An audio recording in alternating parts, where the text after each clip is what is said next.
Im Prinzip, genau, im Prinzip einmal Ticker Images leeren, über den zum Beispiel über diesen Standard-Client, den man da verwendet, ja, da hat man ja auch Zugriff drauf. Und dann einfach einmal alle rausschmeißen und einfach einmal alle wieder hochladen. Ja, über die Händler. Aber dazu müsste man, was man nicht machen müsste, wäre, man müsste jetzt nicht im Prinzip nochmal im DAM die DAM-Ordner werden. Also das wäre jetzt nicht wirklich. Ja. Ich würde es jetzt erstmal so probieren. Ich würde jetzt im Prinzip erstmal das Download-Format, die Zielauflösung anpassen. Und dann würde ich mal. Genau, so. Und dann würde ich im Prinzip einmal über die Händler eine neue Synchronisation anstoßen. Dann würde ich überprüfen, ob die tatsächlich ausgetauscht worden sind. Wenn ja, dann funktioniert es so, man kann es für alle anderen Formate nachziehen, bei denen es nötig ist. Ja. Sollte der Connector das nicht erkannt haben, wäre der nächste Schritt dann im Prinzip über den Azure Explorer, also über den Standard-Client, einmal den ganzen GMT-Ordner, also Ticker Images, und nochmal die ganzen Händler einmal durchlaufen lassen. Ja.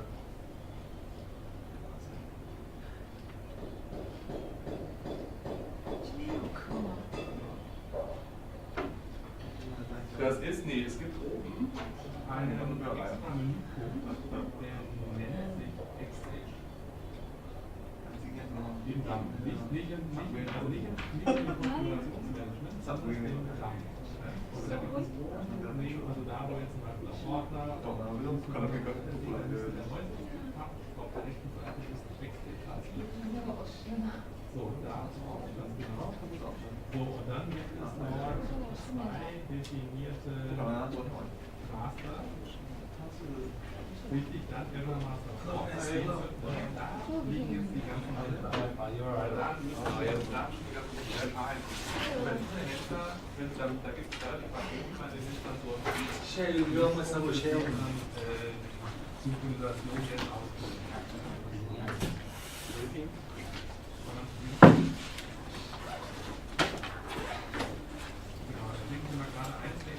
Nous sommes comment tu sais taper.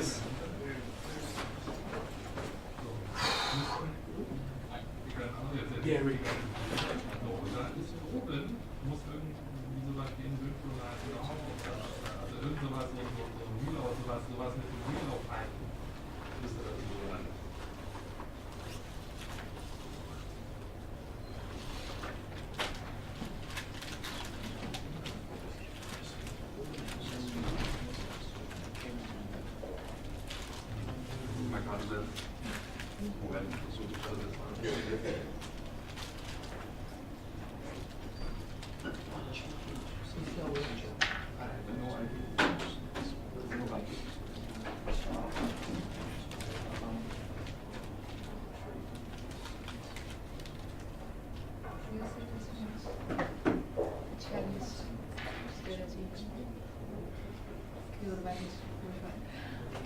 My friends all started this news to me.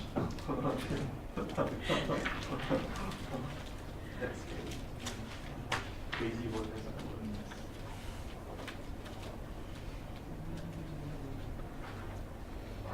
Jay, do you know Chinese language frequently? Not frequently, easily. More or less, I think. I can understand the words that are coming out of my mouth. Okay. But how about speaking? I can speak. Als Sie den Internethändler aufgemacht haben, It's like a variation we use in Singapore. It's like I mix my Chinese up with English. Yeah, so it's like a bit here, a bit there. Genau, da gibt es ganz oben gibt's Seite, da gibt es einmal Übersicht und But then Einstellungen. what she broke up a bit. I don't know. Die müssen mal Übersicht She's anklicken. some news from another guy in a girl's phone. Then you just undo that. Live streams.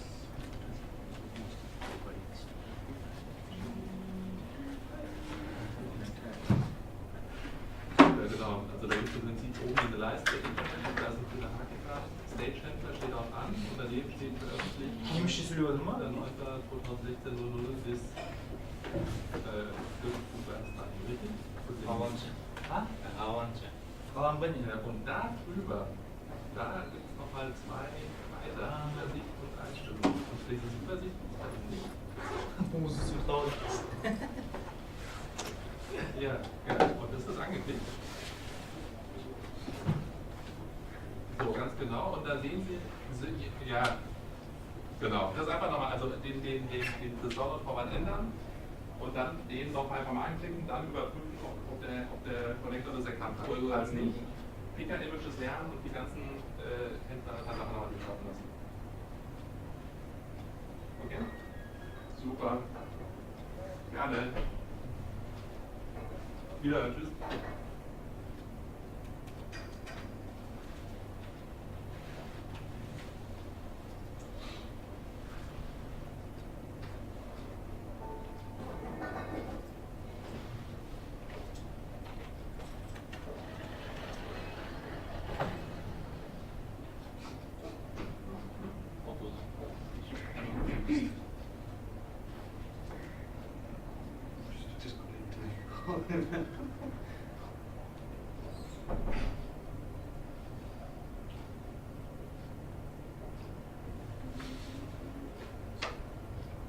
So where is our professor? I don't know. No. So is he professor? Oh, he said he'll start at 9:30 tomorrow. Huh? He sent an email yesterday, or he or she. 9:30. 9:30. Ah. Yeah. Yeah. No class? No, start at 9:30. just read it. Not 9:30. 9. Yeah. He sent it yesterday. I read it thinking it was 9. Yeah, I saw like, okay, 2010 the class is like B 2.51. Like, okay. It's like, oh, okay, 9:30. So apparently the people who are not here read the email. I didn't read it like that. Yeah. Yeah, I know. Whoops. We were running with Billy. Yeah, it's like, why is everyone late today? Marathon run. Берік мен қазір 10-нан 15-ке дейін шығамын да, мен сумкаларға қалып кетемін. Еще жаққа қойсың сумку. Қайда шығасың? Мына поликлиника арқылы кабалар.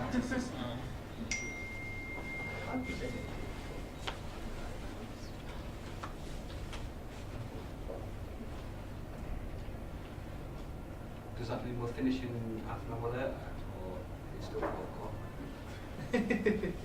Very good question. What is it? Because that would be shit.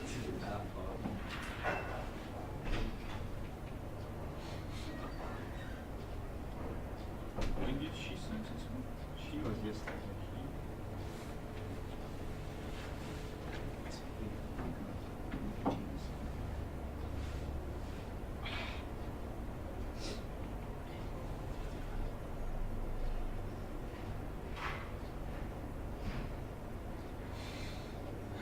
Give me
instance, starts at 9:30. Usually in front session meetings. It needs to follow from one person to another. It's not that everybody. Usually session meetings you were writing the picture.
template that he sent.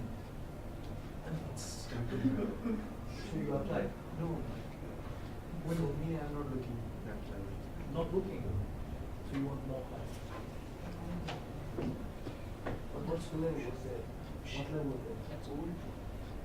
Intermediate and graduate level. So what was what is it? Really? 2 years back. 2 years ago. After this, you remember? And you can check the website. And he meets, they are always having mobile phones. Hence that, you are not here.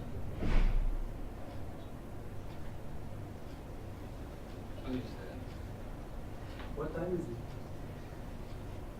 I don't know.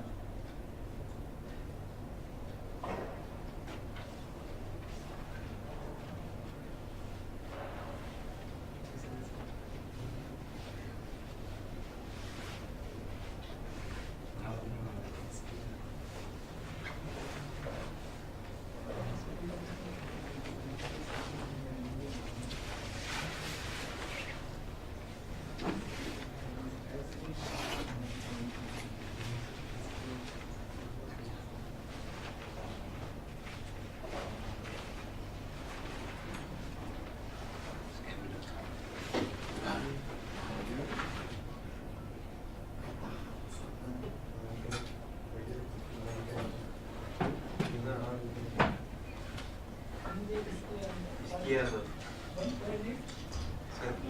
No, that's my last name. Izquierdo.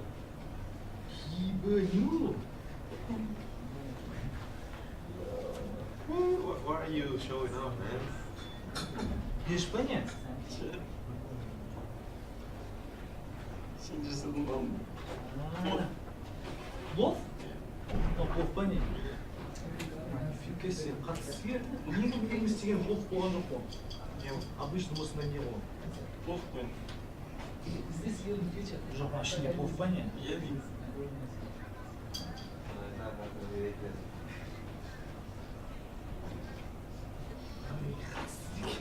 Como se chama? Ele não é? Şey, ben bağlı şeyim. Kes. Böyle bir plov mu? Өйткені біз істегенде просто астына не салдық қой бұл? Çarşı.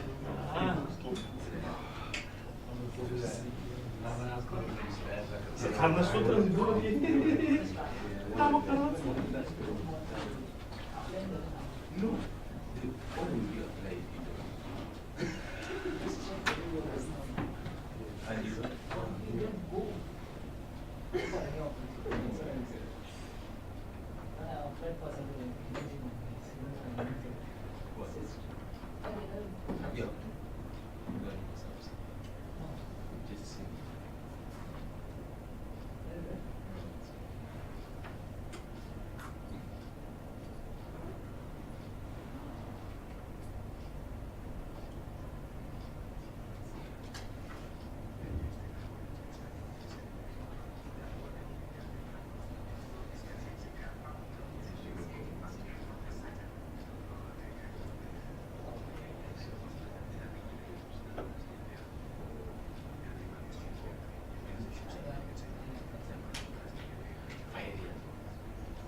Have a look at that blue. So, what did you do? I'm actually. That's fantastic. Let's go into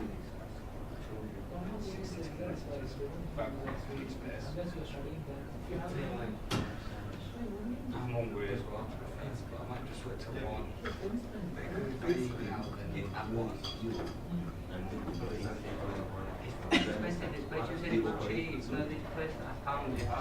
No, it's a sky so but it's £180 per night.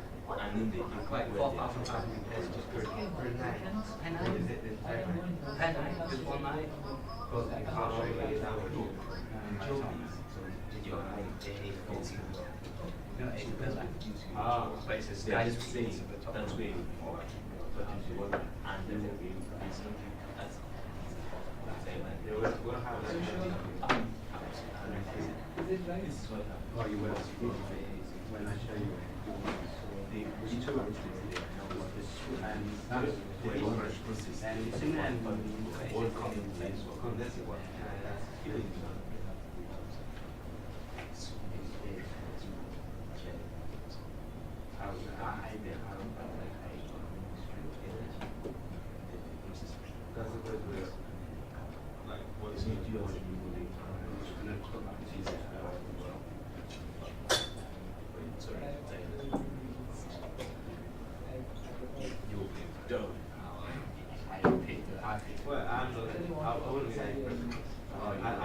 all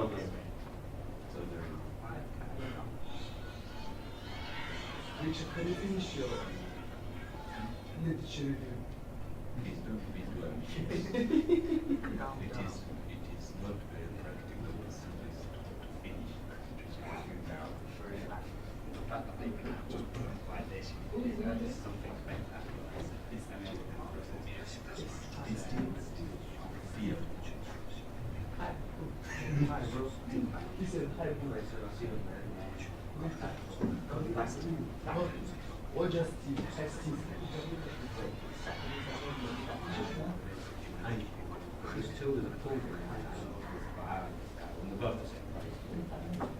So Richard, are you playing on Sunday? 4 o'clock.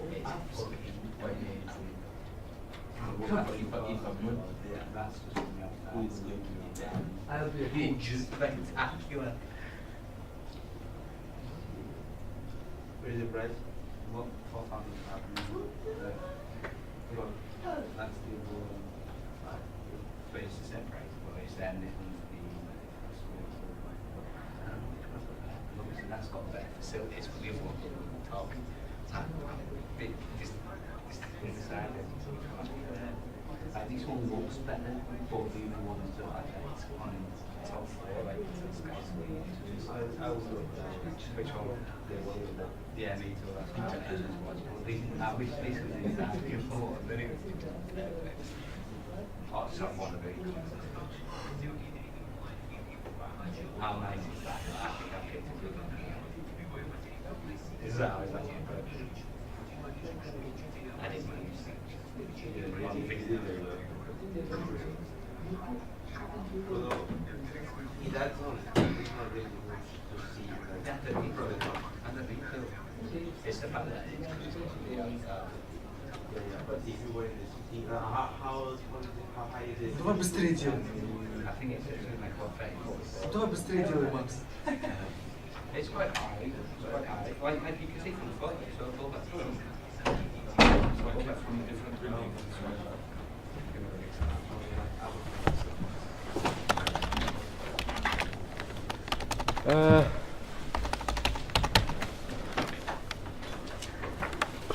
Just thanks anyway.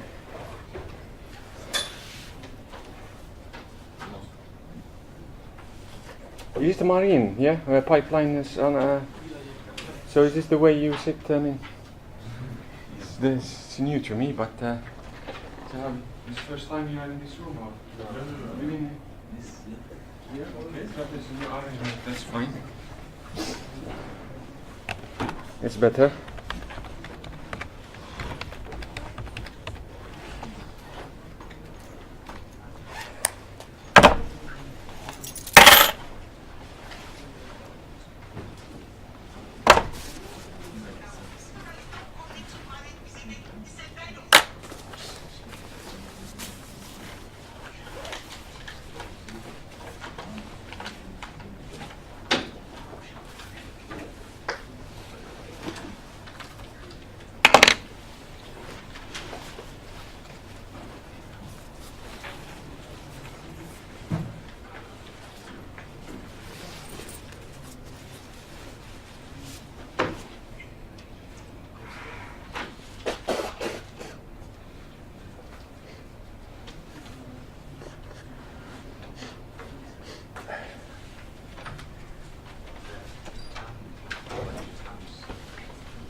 wrong side of the road. Is it?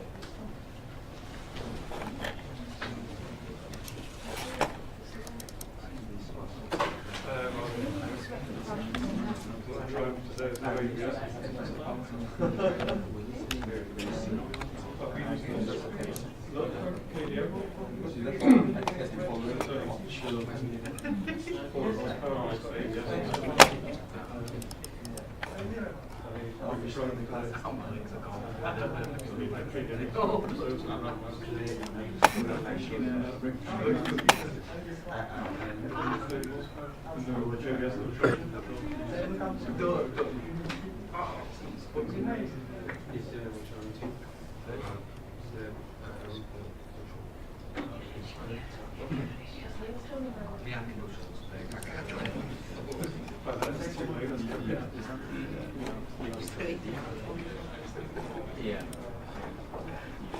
When you Aiden.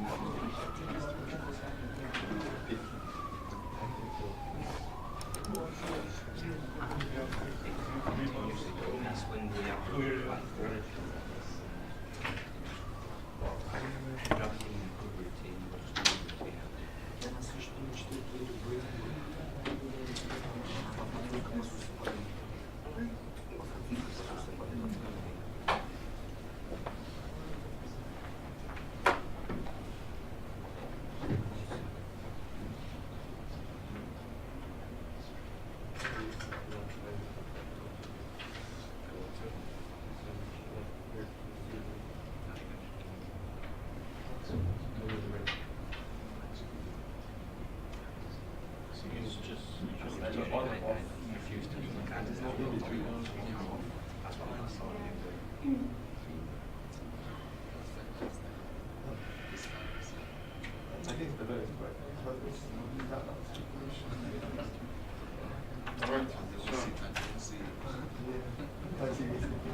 Okay, so good morning. My name is Dr. Wayne here. I'm from School of Civil Engineering and Geosciences.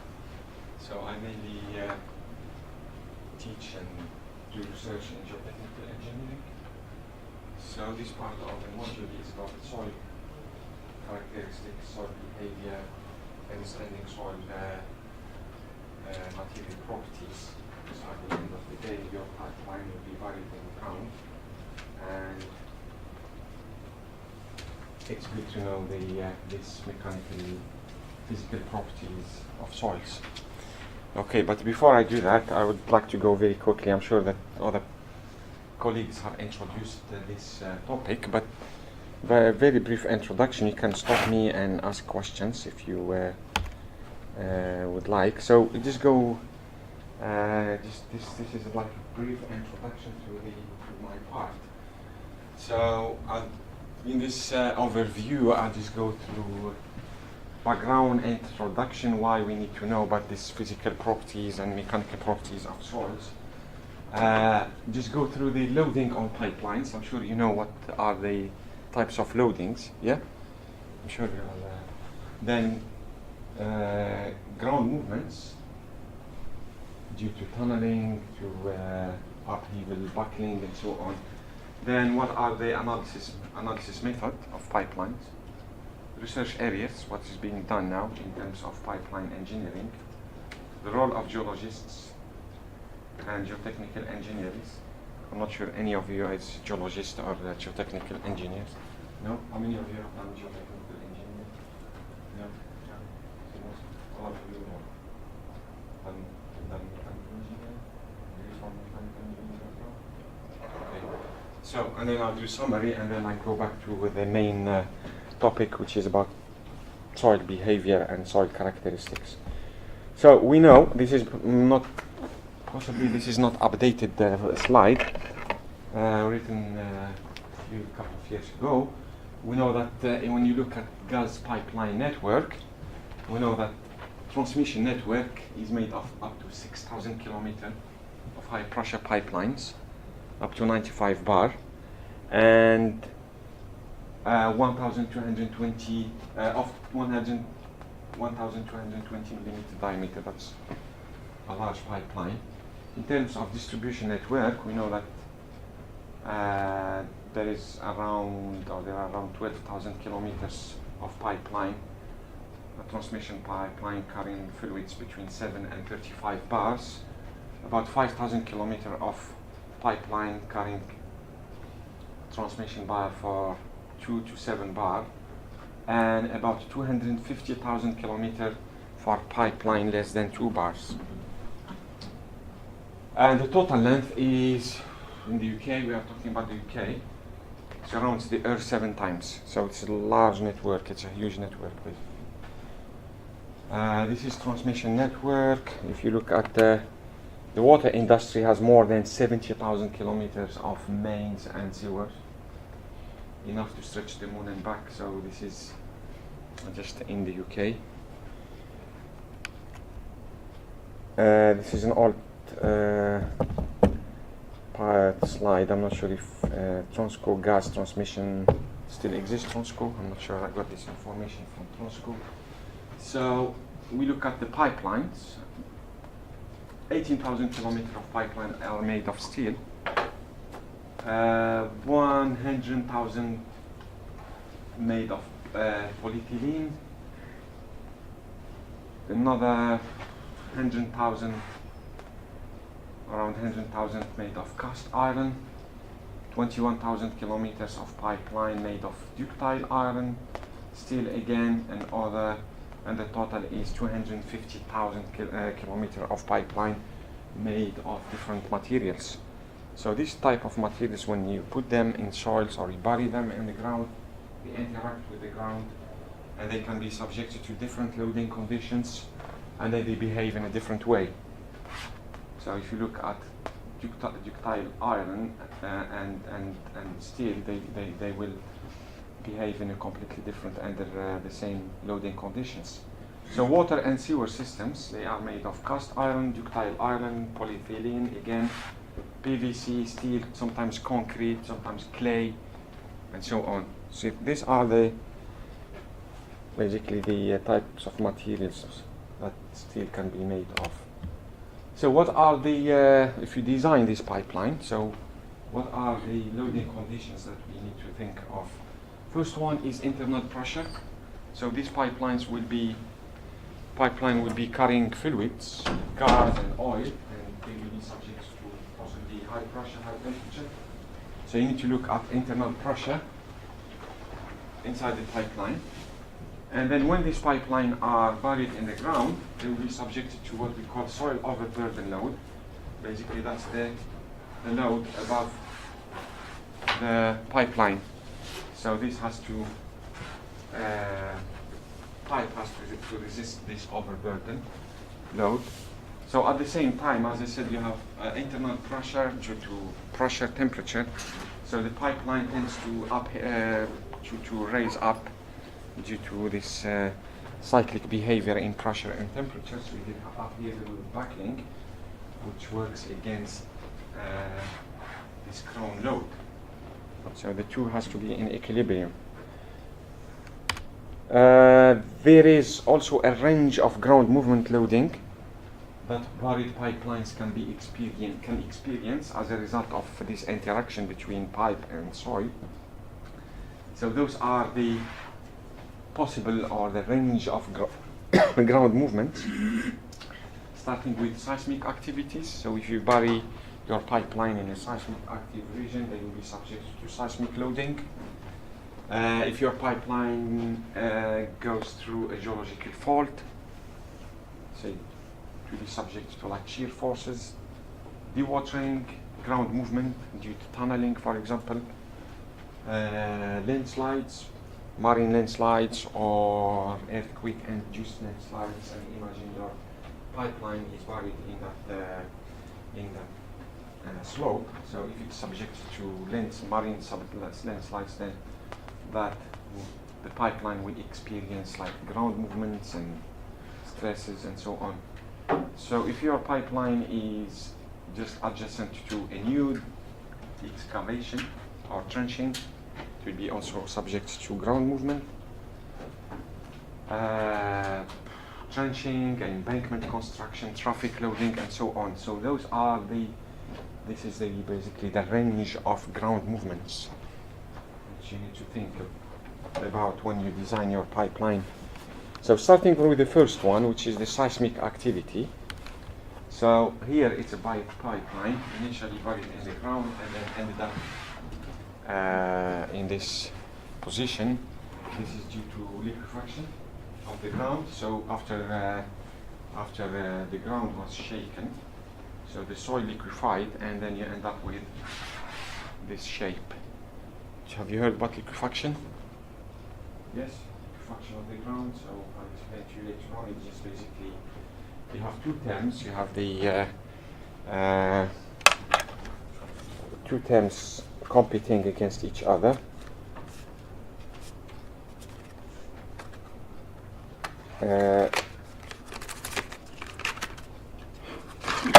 So if you were to write the principle of effective stress, sigma dashed equals total stress minus forward pressure. So this is the effect. This is one of the most important principles in soil mechanics. So if you leave this from my next couple of lectures, if you just learn this principle, that would be good enough to take from this three lectures. So I'll talk about it in detail later on. So this is basically effective stress. This is called total stress, and this is called forward pressure in the ground. So during the earthquake, in general, sigma total is always constant, okay? Doesn't change. It's the overburden or it's a constant load. So what happens if you have a saturated ground and you have your pipeline buried in a saturated ground?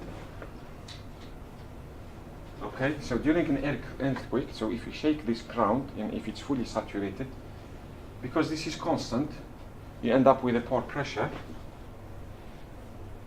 raising very, very quickly. This is forward pressure versus time. As soon as you start shaking your ground, the ground it starts to build up. So as a result, this effective stress, which was initially here and holding the pipeline and anything in the ground, starts to reduce until it gets zero. So those two terms, because of this principle, so if this increases, this has to decrease. And this is basically the liquefaction. So during an earthquake, because it's very fast, the pore pressure can build very quickly, build up very quickly. So you get excess forward pressure over time, 30 seconds, which causes the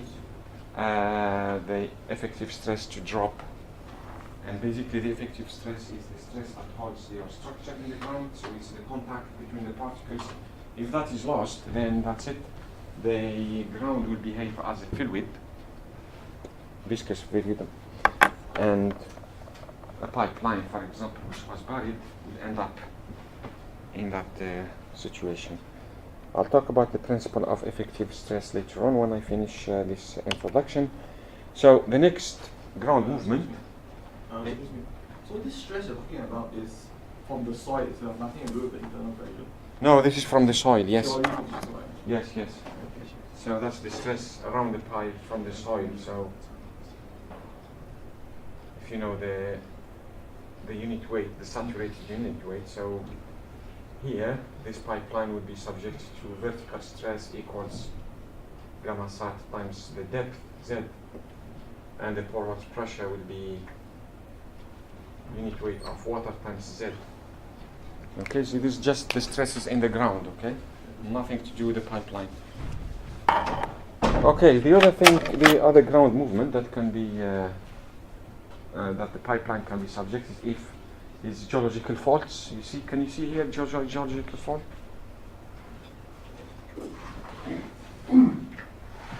Is that one?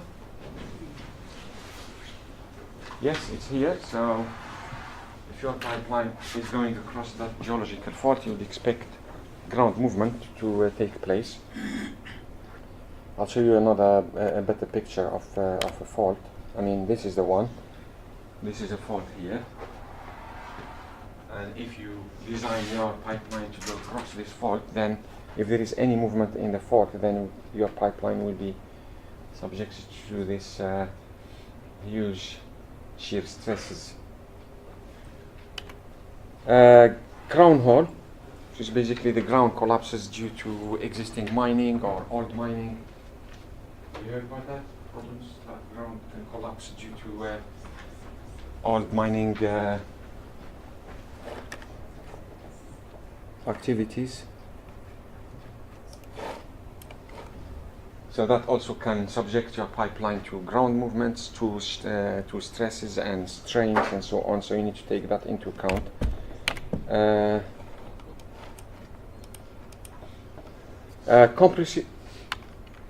Compressive failure. This is when you carry out like a fluid with a very high pressure, very high temperature, and that can cause compressive failure of your pipeline. So, any of you come across this failure?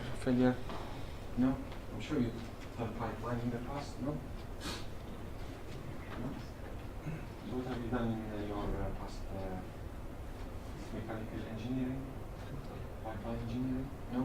So what's your background? I just want to know mechanical engineering, chemical engineering, and you ended up doing pipeline engineering. Structural engineering. We are talking about structural engineering here. Failure of materials. So have you done any topic that is related to strength of materials? Yeah, so that could use that to explain this type of failure. So, all right, so you are from chemical background, okay. All right, so this is, go back to this, again, ground movements due to landslides. So initially the pipeline was designed to go in a straight line here, and something happened. It's just this area here just slided. So you have a landslide, which basically pulled the pipeline with it, and that can cause a huge deformation and stresses to the pipeline. It can even cut the pipeline in two. That's what happened if your pipeline is subjected to this earthquake or marine-induced landslides. It can subject the pipeline to huge stresses, and this is what can happen in terms of landslides. This happened in Wales, I think. This picture is from Wales, South Wales. So this huge landslides, and just caused this pipeline to change its position. Live loading, so also mainly traffic loading, vehicle construction plant, agricultural plant, then can subject your pipeline to pressure distribution. So imagine your pipeline is here, and then you have a vehicle wheel load applied. So at that point, at that given point in time, the maximum stress would be here, and then it passes, and then another wheel will come and just subject the pipeline to traffic loading. So this is like a cyclic loading. It's not just it's there. It keeps changing over time, so it's cyclic. So you need to design your pipeline to resist this cyclic behavior or cyclic loading. How do you do that? There are different ways to model and to take into account all these different loading scenarios. First one is to use empirical methods. Example, Marston-Spengler equations. So you assume your pipeline is resting on an elastic material. So you assume that the soil is an elastic material, and your pipeline is resting on this elastic material. And for that, there are a lot of empirical methods and empirical equations to design your pipeline. You can use beam on elastic foundation. This is for 2D and 3D modeling, or you can use finite element to design your pipeline and to account for all these different loading scenarios. So they just go to the 3D beam on elastic foundation. So you assume the soil is elastic. Okay, so it means that it has different, because we are talking about 3D, it means it has different stiffnesses. So one in the vertical direction, one in the horizontal, and another one in the other horizontal direction. So 3 different stiffnesses. And your pipeline is resting on this elastic foundation. And then you can design your foundation according to these 3 diagrams. So the first one is axial, which represents the reaction versus displacement in the axial, in the x direction. So you need to use this stiffness here. Okay, this is how your pipeline will react to any loading in this direction. Then there is another one, PU, that's the horizontal one, that's in this direction. So you need to use this stiffness. And the vertical one, which is upwards, how it's going to move upwards, you can use this model, or downwards, so you need 2 stiffnesses. Okay, so you can see from this diagram, it's difficult to push it downwards than to pull it up. So the resistance Ku at pulling the pile upwards is less than pull it down, because, as you know, the cover.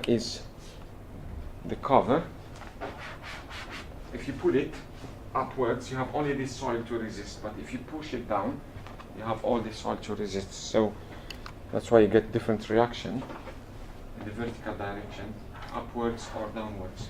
So this is if you try to use the 3D beam on elastic foundation to design pipeline. You can use finite element, and again finite element can be used in 2D or 3D configurations. So in 2D, so you imagine you have your pipeline, that's the red configuration there, and then you subject your model to, let's say, a landslides, so you pull it in this direction, and you see how much the ground is going to move, how much stresses that is going to impose on the pipeline. So you can plot, once you have run your simulation, you can plot like displacement, plastic strain around the pipeline, axial forces, axial bending moments, and so on. So that's a very powerful tool, or design tool, or analysis that can be used. You can extend this method to look at 3D. Okay, so this is a 3D model. This is a soil, 3D soil model. You see there your pipeline is here, and it's going across this model. And this could be like, to replicate like a landslide. So this is fixed, and then you push this part to just simulate a landslide, and your pipeline is buried inside the ground. Okay, and then once you fix this one and you push the part, so just create like a shear force and shear stress around the pile. You can look at the stress distribution, how much stress the pipeline will be subject to. You can design it against serviceability, loading, like how much displacement, or you can design against ultimate limit state, if it's going to fail or not. So you can use this numerical tools to look at displacements, at failure, and so on. How many of you have heard about finite element or used finite element? No? Sorry? All of you? All of you have used finite element. Yes. So which software have you used? Completed an assignment for Christmas using answers. Sorry? We completed an assignment. Oh, assignment over Christmas. Yeah, that's good. Okay, so it's implemented in the university network, yes? Same course? Oh, this course. All right. So people are asked to choose. No? Oh, yes. Okay. Good. Excuse me. So how do you estimate the stress that will result from the landslide itself when you're going to apply? You don't apply stress. You just push this part here. How much? You should push it by how much? Few meters. It depends how severe the landslides. You have to calibrate that against the field data, and then you push it, and then the model, because it's a finite element, so you have already some kind of description of the ground, how the ground is going to respond. So you have like a model, that predicts the mechanical response of the ground if you push it. So, did you see what I mean? So, in the finite element, you have the elements, but you have also something called the constitutive model that relates stress to strain. You have to put that in the model. It's not just geometry, it's also the behavior. Okay, so stress equals stiffness times deformation. So this has to be implemented in the software, ANSYS or anything, like MAR Coulomb. Have you heard about MAR Coulomb? Or von Mises? Yeah, but that gives you the stresses. Or metal, for metal, for example. But it's not good for soils. You have to come up with a different model. Usually it's MAR Coulomb.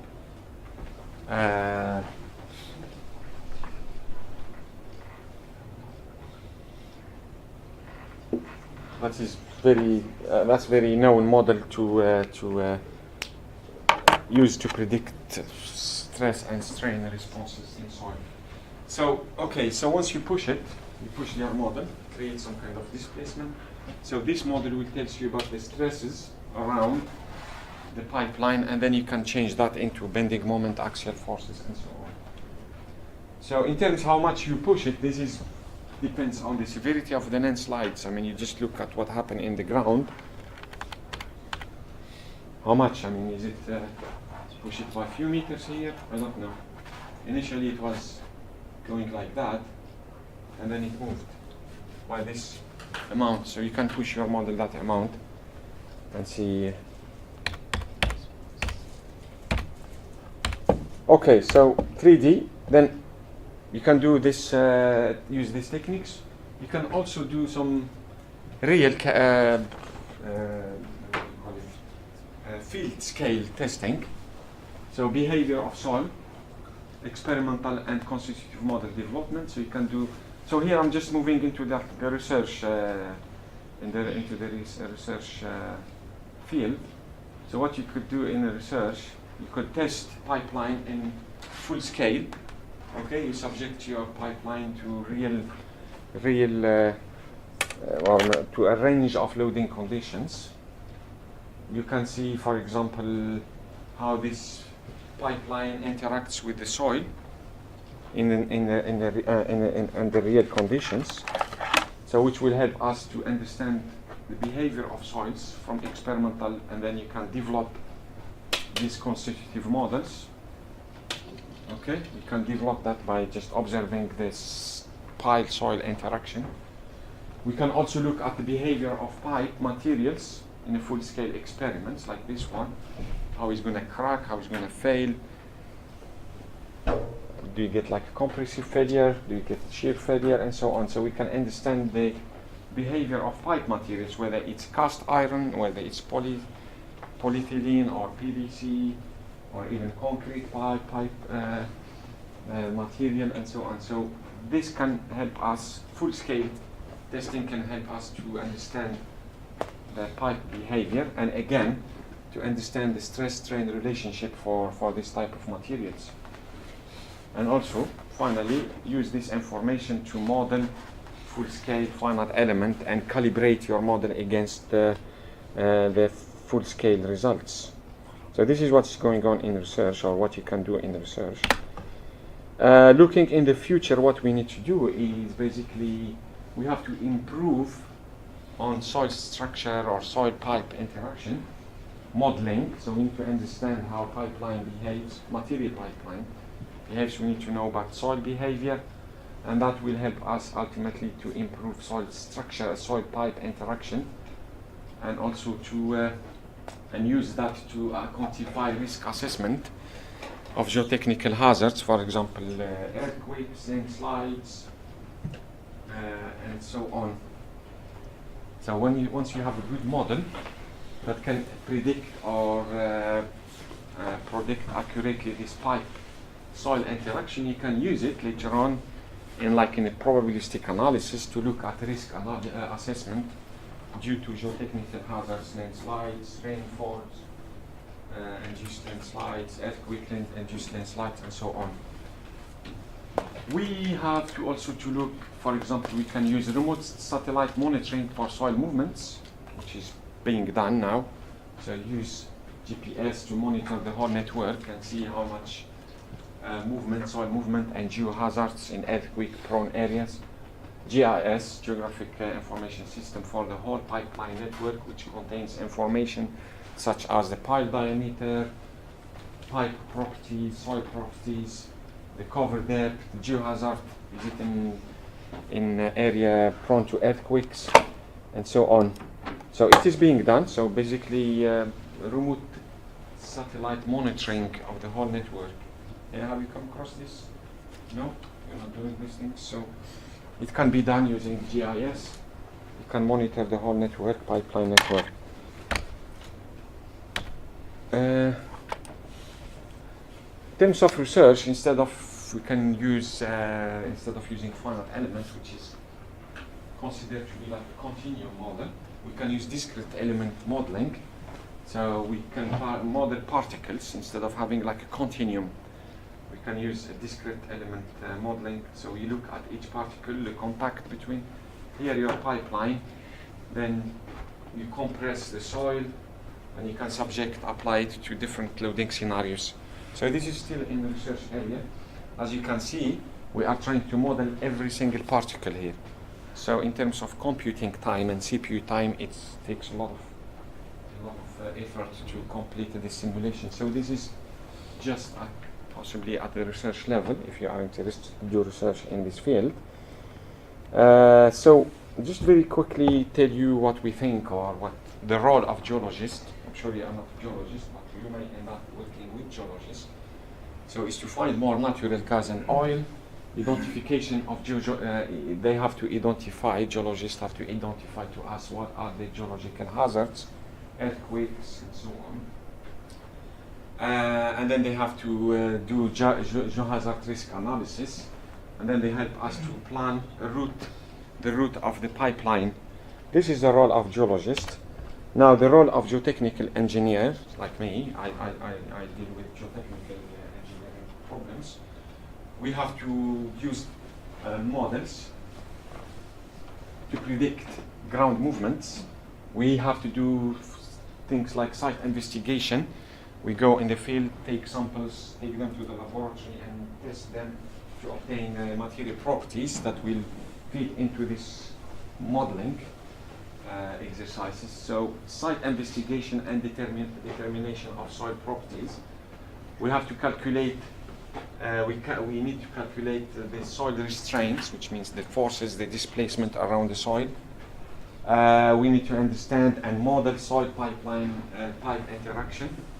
And finally, basically look at the stress that a pipeline can be subject to, and also assess the integrity of the pipeline due to this induced compressive shear stress and so on. Okay, this is like just a brief introduction to take you to the next level, basically to understand why soil pipe interaction is important. And in the coming lecture, I will be talking about determination of soil properties. What are these material properties that you need to know about if you one day end up designing or using this soil pipe interaction modeling? What are the main important significant soil properties that you need to think about, which you can take from the ground and test in the laboratory, and then look for these material properties. So, any questions before I move on to the next, to look at properties of soils? Any questions about the first part, which is a short introduction basically?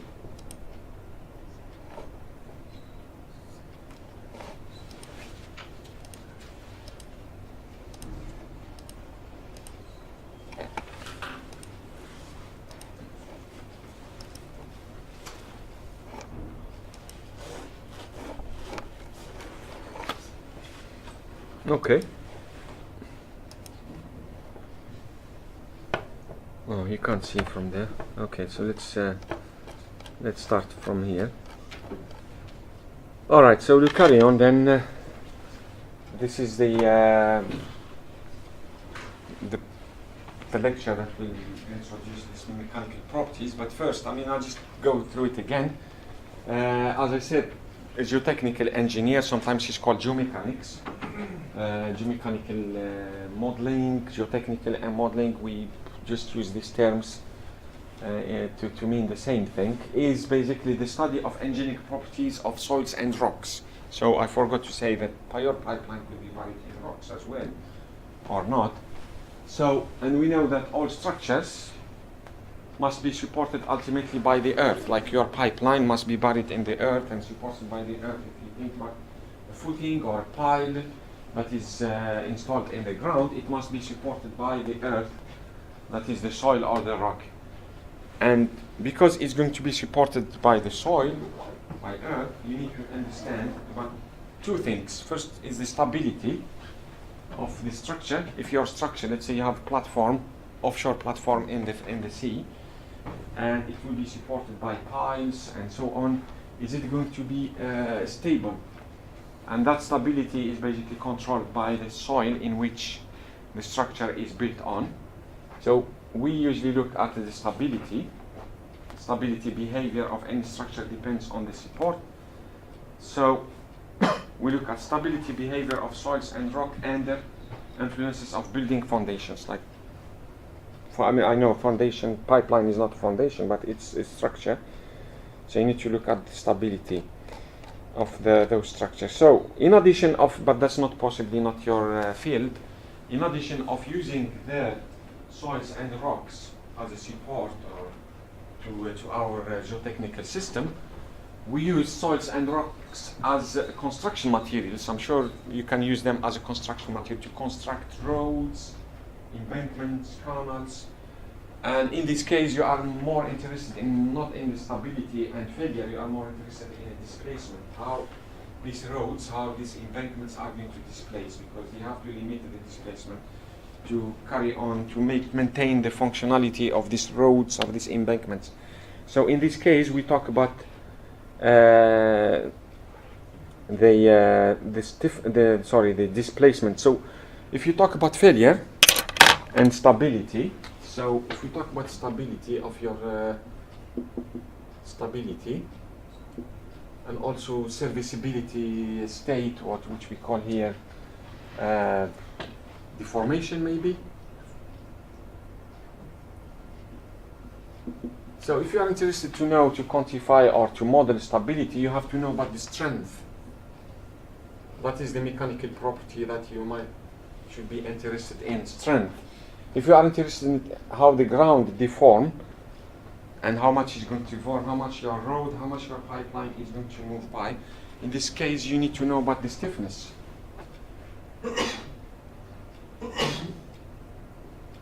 Okay, so those are two engineering material properties of the ground which you need. If you are interested in stability, you need to have an idea about the strength of the material. So you take your material out of the ground, take it to the laboratory and test it and try to understand its strength.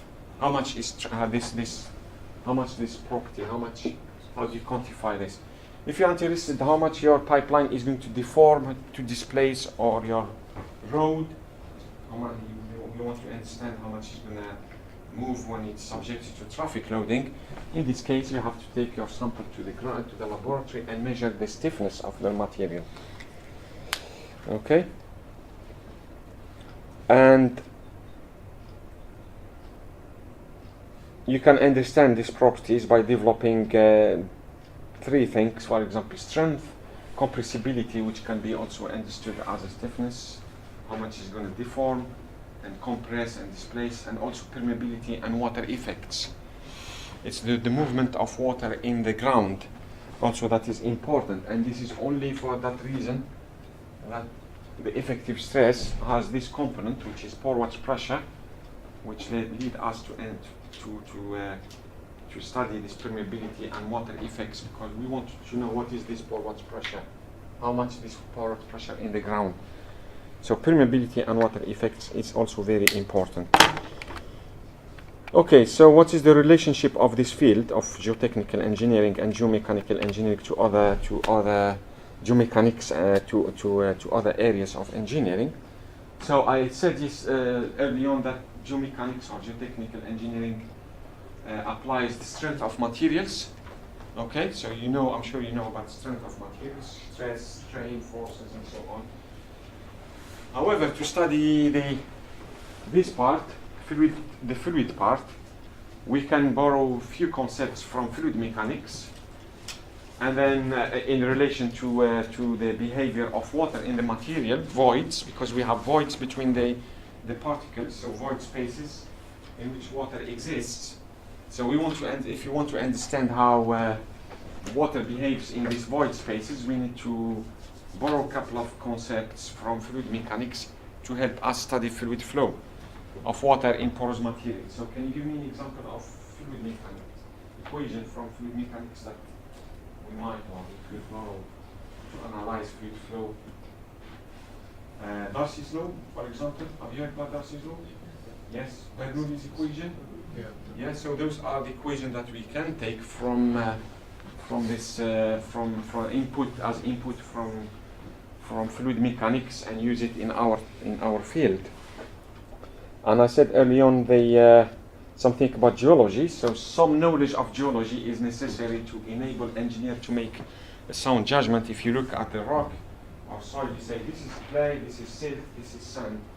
So the sound understanding or sound judgment is important. So the aspects of geology of most immediate application is structural geology and geomorphology. So you can quantify like discontinuities in the ground, look at fractures, faults, know what is a rock, what is soil, what is a mud rock, and so on. So this aspect here, so some knowledge of geology is also necessary to understand our field.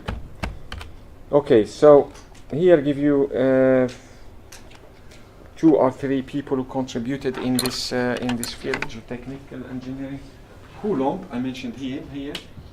Okay, so he's very famous in our field because he developed concepts of failure. Okay, failure in soils, as you know, hormesis. You know Trisca? So this hormesis is Coulomb is more or less the same, but for frictional material, where you have friction between particles. So Coulomb, which is French scientist. Rankin, also an engineer from Scotland, but this one is considered Carl Terzaghi is considered to be the father of soil mechanics model, because he's the one behind this principle of effective stress. And this is, as I said earlier on, this is the most important principle in soil mechanics. So the father of theoretical and applied soil mechanics, effective stress, he looked also as consolidation. So it would be good to look what these people did in this field. So go and have a look at their books, papers, and so on, and read about them and about their contribution in the field. Okay, so let's start with the characteristics of soils. First of all, let's look at the formation of soils, how these soils are formed. Okay, there are 2 main types of formation. One is called mechanical weathering and one is called chemical weathering. Have you heard about those 2 types of soil formation? How the soils formed in the past? Okay, so mechanical formation, mechanical is weathering, which includes, so you start from a rock, okay, this is a parent rock, and then if the parent rock is subjected to like erosion by wind, water, if it's disintegration by changing the temperature at night and at day, so this is called freeze-thaw cycles. So you can disintegrate this rock, big rock, into small particles, and then you create a new soil. But this soil will have the same composition as the parent rock.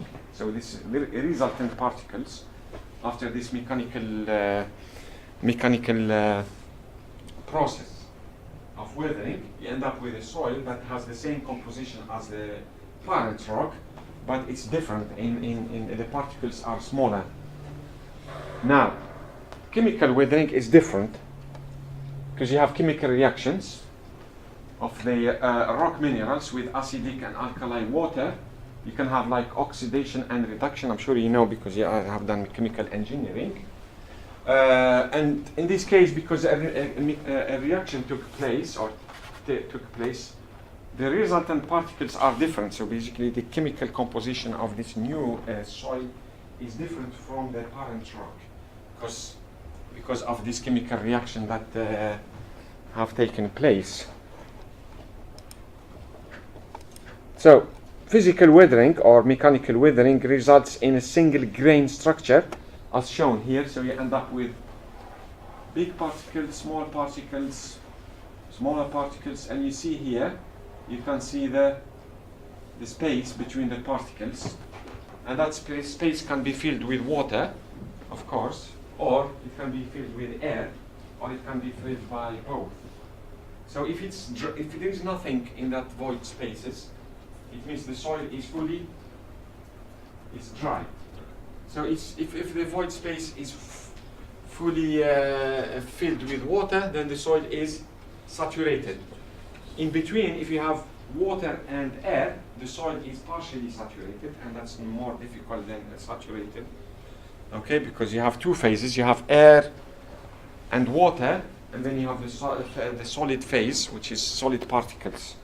And that's why the difficulty, because you have different phases. It's not like metal. You have one single phase. So at the end of this mechanical process, the particles may be angular. Okay, it might be subangular, it might be rounded. Can you tell me why they get these different shapes? Because soils can be transported from one place to another by wind, or by glaciers, or by water. And so during this transport process, you get particles that start like this, and then during the transportation process, you get more rounded particles. But some soils can also stay in place. These are called what? So the weathering process stay in place, you get new soils in place, you don't get any transportation. These soils are called what? Residual soils. They find that in Asia, so you have, due to this weathering, you have residual soils that are partially saturated. They have been weathered and they stayed in the same place. So residual, this is transported soil like we find here in the northeast. Usually it's made of glacial tilts, which came from the north, because they were transported by glacier. So you end up with like large boulders in the ground, because they were transported for long distances. So now this is what we look at. If you look at the chemical weathering process, we end up. So the first one, the mechanical weathering, you usually end up with sand type of soil. The sand you find in the beach, yeah, beaches. So that's the type of soils you end up due to mechanical weathering. If you have chemical, you usually end up with clays, very, very, very small particles. And you see how this scale particles, this is 1 micrometer. This is a scanning SEM images that shows the clay particles, which consist of stacks of plate-like layer. You see here, it's like layer, stack of layer, and they stack together to form like particles. And the mechanical behavior of the ground at the macroscopic level, when you bury your pipeline, or you install a pile or a foundation, is usually controlled at this level, at the microscopic level. What is happening here? How these plate-like layers are stuck together, how these particles are stuck together, that completely dictates the behavior at the macroscopic level. So this is like SEM images of different clays. Okay, you see the scale is 10 micrometer. Those are different clays. So let's look at the. We know the mineralogy of sand. It's easy to understand. You have quartz and so on, but mineralogy of clays is more difficult to understand. But here it's trying to take you through the basic structures that a soil, a clay soil, can have. So there is the clay minerals are composed of layers, as I have shown you in this SEM image, of two different molecular structures. So these structures here are formed by basically two molecular structures. So the first one is this, which is called the tetrahedral structure. So you have a silicon ion in the middle surrounded by four oxygen ion, and then they stack together like here. So they arrange themselves in sheets. You see here, they arrange themselves in sheets, and this is called the tetrahedral structure. So this is the first structure you find in clay. The second one is called octahedral. So it's the basic unit of this octahedral is at the middle you have aluminium ion, or sometimes magnesium, and surrounded by six hydroxyl ion, and again they arrange themselves in sheets, okay, like we see here in this SEM images, you see. And the problem, and not the problem, now if you combine octahedral, this structure here, with an octahedral, the way you combine them, you get different soils, okay, or the way they are combined. So the principal clay mineral, so there are two sheets. If you look at what we call two sheet structures, so we combine, this is the symbol of octahedral, tetrahedral, okay.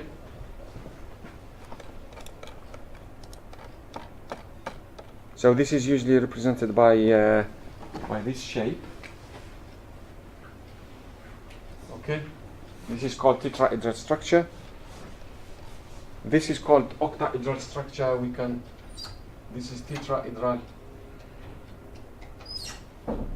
octahedral. So if we combine them in that way, so we stick together an octahedral structure with a tetrahedral structure. How does it? Yes. Okay. And then we'll have another one here. We'll have another one here.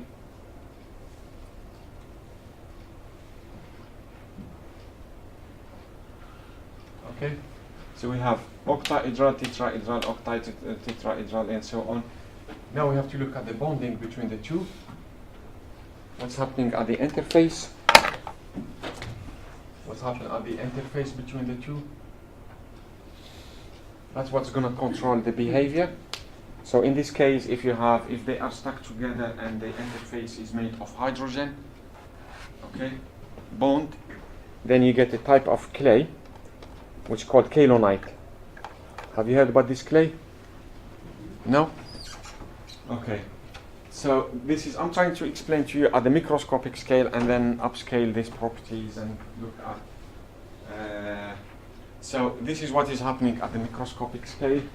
So hydrogen bonding creates stable structure not readily penetrated by water. So this type of clay, if you mix it with water, it does not shrink or swell, it doesn't increase in volume. And this is only because of this bonding between the structure, because of the hydrogen that is observed at the microscopic scale, because it's made of hydrogen. So this scale and this clay, if you put water in it, and put it in contact with water, it does not increase in volume, does not shrink or swell. Is it good property or not? So now we're trying to look at shrink and swell properties, which can happen at large scale. But this is taking place is controlled by the microscopic scale. Okay. So is this mechanical property of shrink and swell good or bad? Answer? Yes, stability is better. So if you imagine you have a house built on kaolinite. So if it rains a lot, then your clay doesn't change in volume, and you find that a lot. Answer? Doesn't change. Doesn't change. So you see that a lot of problems, for example, in Africa, in Asia, when you have this expansive clay, they expand in contact with water, and you get like damage to buildings, houses cracking, and this is happening exactly at this level, at the microscopic level, because of this bonding. So if you combine it this way, you get this type of clay, which is called kaolinite. Okay. Now, if I so there is a clay here, microscopic SEM image of kaolinite. You see how small? It's like 1 micron. And Doesn't absorb water, eh? sorry, it does not absorb water. So that's good. That's the shrinkage swelling properties. Now, if we can also end up with 3 sheet structures, which you combine tetrahedral, octahedral, tetrahedral, and then and the interface is made of K plus. Do you know what is K? Potassium. Okay? Or you can have like this three sheet structure, 1, 2, 3, 1, 2, 3, and the bonding is made of water. You can observe that. And those 2 different clays, one is called elite. This one, if the bonding is made of potassium, is called elite. This is called montmorillonite. There's different clays.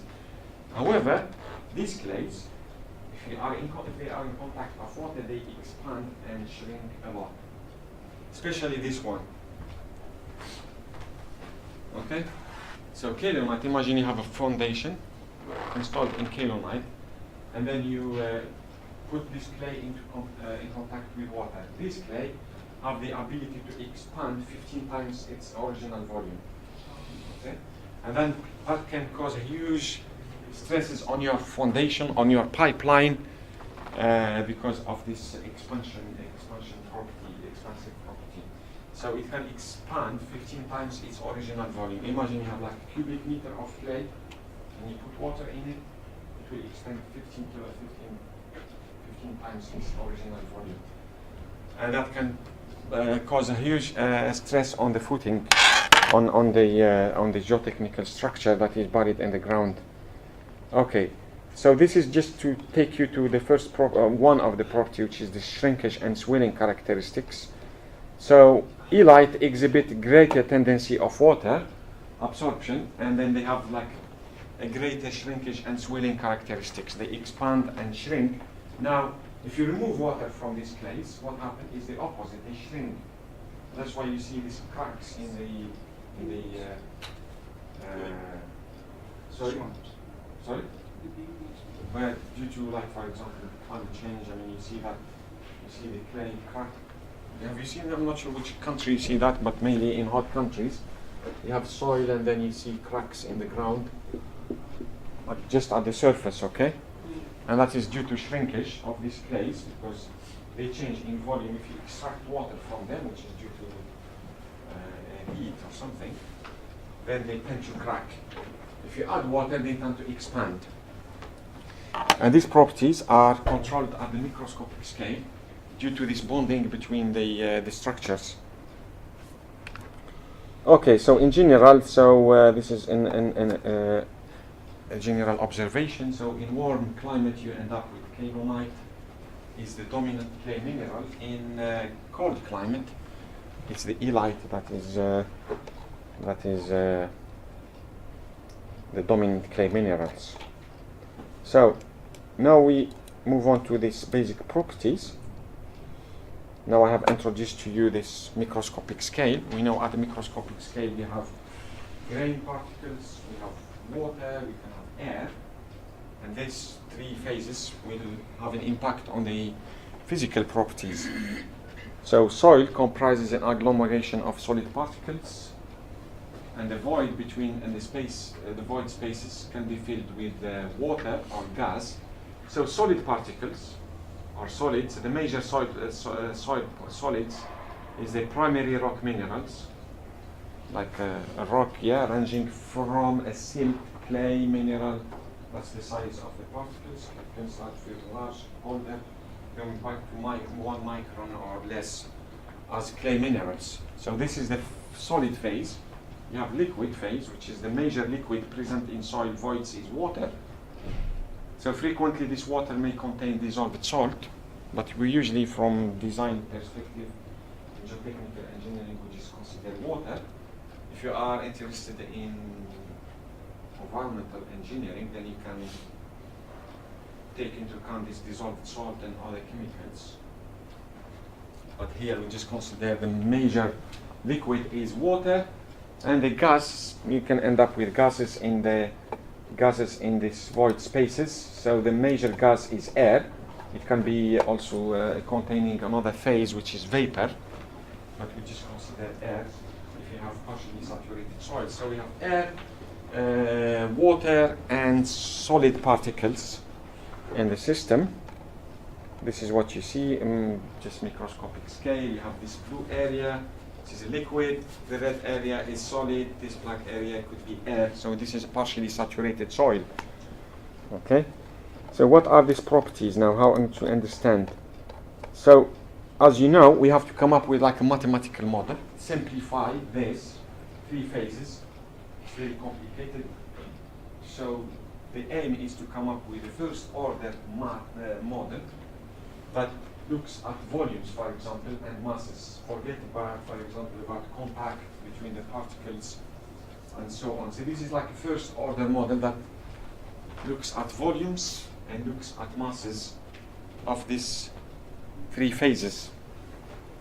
Okay, so in terms of volume, we decompose our total volume into volume of solids, volume of water, and volume of air. So if you add the volume of water and the volume of air, you get the volume of voids. That's the volume of void spaces occupied by water and air. Then you add to it the volume of solids, you get total volume. In terms of masses, you have mass of solids, mass of water, and mass of air is always equal to 0. And from this first order model, just looking at it in terms of volume and mass, you can start to derive the first properties, which is the density. So if you take the total mass, divide it by the total volume, you get density. Okay? So just from this first order model, we try to derive some material or physical properties, but I'm going to go through them one by one and then we stop. So these are the material properties that will help us to design soil pile interaction. So we need to know, for example, by the density of the ground, the dry density when there is no water, the water content, how much water is in this ground, specific gravity, the void ratio. Okay, is it void? There's a lot of voids, less voids. Because clay can exist at a very high void ratio. Sand can have less void, it can be compacted easily. So how about the void ratio? What about the degree of saturation? How the soil, is it saturated? Is it dry? So those are properties that usually are interdependent. So if you know 2 of them, you can calculate the rest. And those can be derived from that first order model that relates volumes to masses. So these properties are not independent. So the knowledge of 3 of them, I'm just taking here 1, 2, 3, 4, 5, 6. If you know 3, those are not the all of them. Okay, so you can come up with your own material properties. But if you know 3 of them, you can determine or evaluate the remainder. Okay, so they are independent. So the first one, the bulk modulus, the bulk density, which I said you take the mass divided by the volume, you get the density, and the units are kilogram per meter cube. Now, if you are interested in the dry density, forget about water, then you look at the mass of solids, you divide it by the volume, you get the density of the dry material. And again, the units are the same. The water content, how much water is in your soil, that's defined as a ratio of mass of water and mass of solids. So mass of water divided by mass of solids gives you the water content, the ratio of water. Is it 10%? Is it 11%? Is it 50%? So that's the water content in the soil sample. that you take out of the ground and which will represent the ground itself, in which your pipeline or your footing or your pile will be installed. So that gives you an idea about how much water. Okay, so what are the units here? So there is no units, okay? All right, so it's a percentage. You say I have 13% of water in the system. The next property is the solid particle density. That's the density of the particles, the grains. So you remove water, air, everything, just the grain particles. And this is very interesting property about that. So it's the mass of solids divided by volume of solids. And from observation, we know that this value, or the value of the solid particle density, ranges from 2.6 to 2.8 ton by meter cube. So it's always, for any soil, it's between 2.6 to 2.8 mg per meter cubed, okay? So that's ms. Rho s equals m solid divided mass of, and this is always between 2.6 and 2.8, and this is rho s. Okay, here the units are megagram per meter cube. If I want to get rid of the units, what's the next step to do? What's the trick to do? I can compare it to unit weight of water. So I just divide this by the density of water. And you know what's the density of water? So that's kilonewton, this is megagram per meter cube, 2.6 megagram per. If I divide it by the density of water, what's the density of water? 1,000, or it can be using the same units, 1 mg per meter cube. I get rid of the units, and I end up with something called specific gravity, which is, it has a symbol GS, and that is always between 2.6 and 2.8. Okay, so that can be used later on to calculate other properties. So specific gravity is defined as the ratio of the density of solids and density of water. Okay, we are still talking about densities here. Huh? So GS is normalized, so you have rho s divided by density of water, and it can be also given as mass of solids divided by density of solids times volume of solids. Now, void ratio. This is also very important property, the void ratio. It tells you how much voids in the system. Okay, so the void ratio of your soil sample is equal to volume of voids divided by volume of solids. Volume of voids, that is volume of air plus volume of water, compared to the volume of solids. Here, we don't have units. If you calculate the void ratio to be 1.6, it doesn't mean it's 160%. It's 1.6. It just stays like that. If it's 0.5, we just use 0.5. 0.51, 0.51. It's not. It doesn't mean 51%. Now, this void ratio can vary between very small number. For example, for sand, if you have like a very compact sand, it can be less than 1. If you are, your pipeline is going to be buried in something called peat, for example. Have you heard about peat? Peat soils.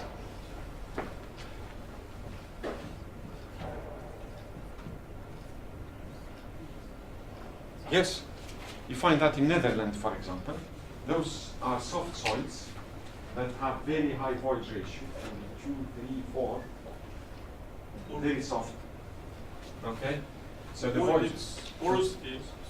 Void is porosity. Yes, void is porosity. I'm coming to that property later on.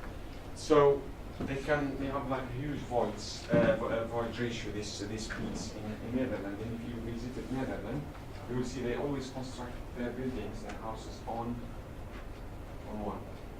piles, even though it's from wood. Okay, you see that the houses are, all of them, most of them. Okay, and then the foundations are made of wooden piles because they are built on very soft soils where the void ratio can be very high, so they are very soft, they can compress. Okay, so that's the void ratio. So it's volume of voids divided by volume of solids.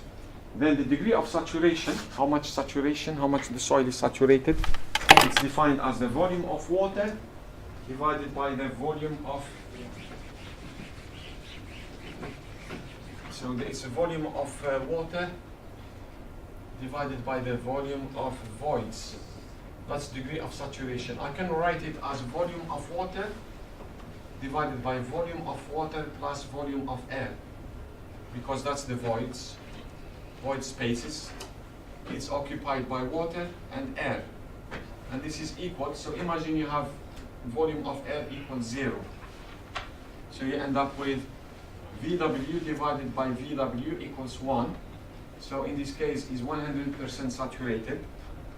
Now if you have volume of water is 0, you end up with degree of saturation equals 0 divided by volume of air, and that's 0.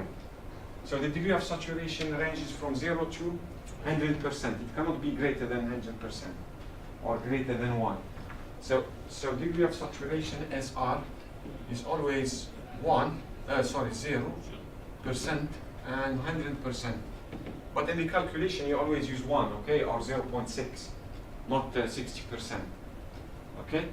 So when you calculate other properties, if you have 60% degree of saturation, SR equals 60%, that means SR equals 0.6 when you use it in the calculation and in other equations. Okay, so the problem with this first order diagram, first order model, this one, can you see what's the problem with this? What is the difficulty with this? The difficulty with this is always difficult to measure volumes. Okay? You can measure masses, but here volumes is very difficult to measure them in the laboratory. It's tricky. Huh? Do assumption. So you have to do assumptions, and yes, so exactly, that's the introduction of the next assumption, which is we are going to change our diagram, which is called transformed phase diagram, and we are going to assume that the volume of solids is 1. So that volume of solids is 1. Okay, we don't know it, but it's going to say it's 1.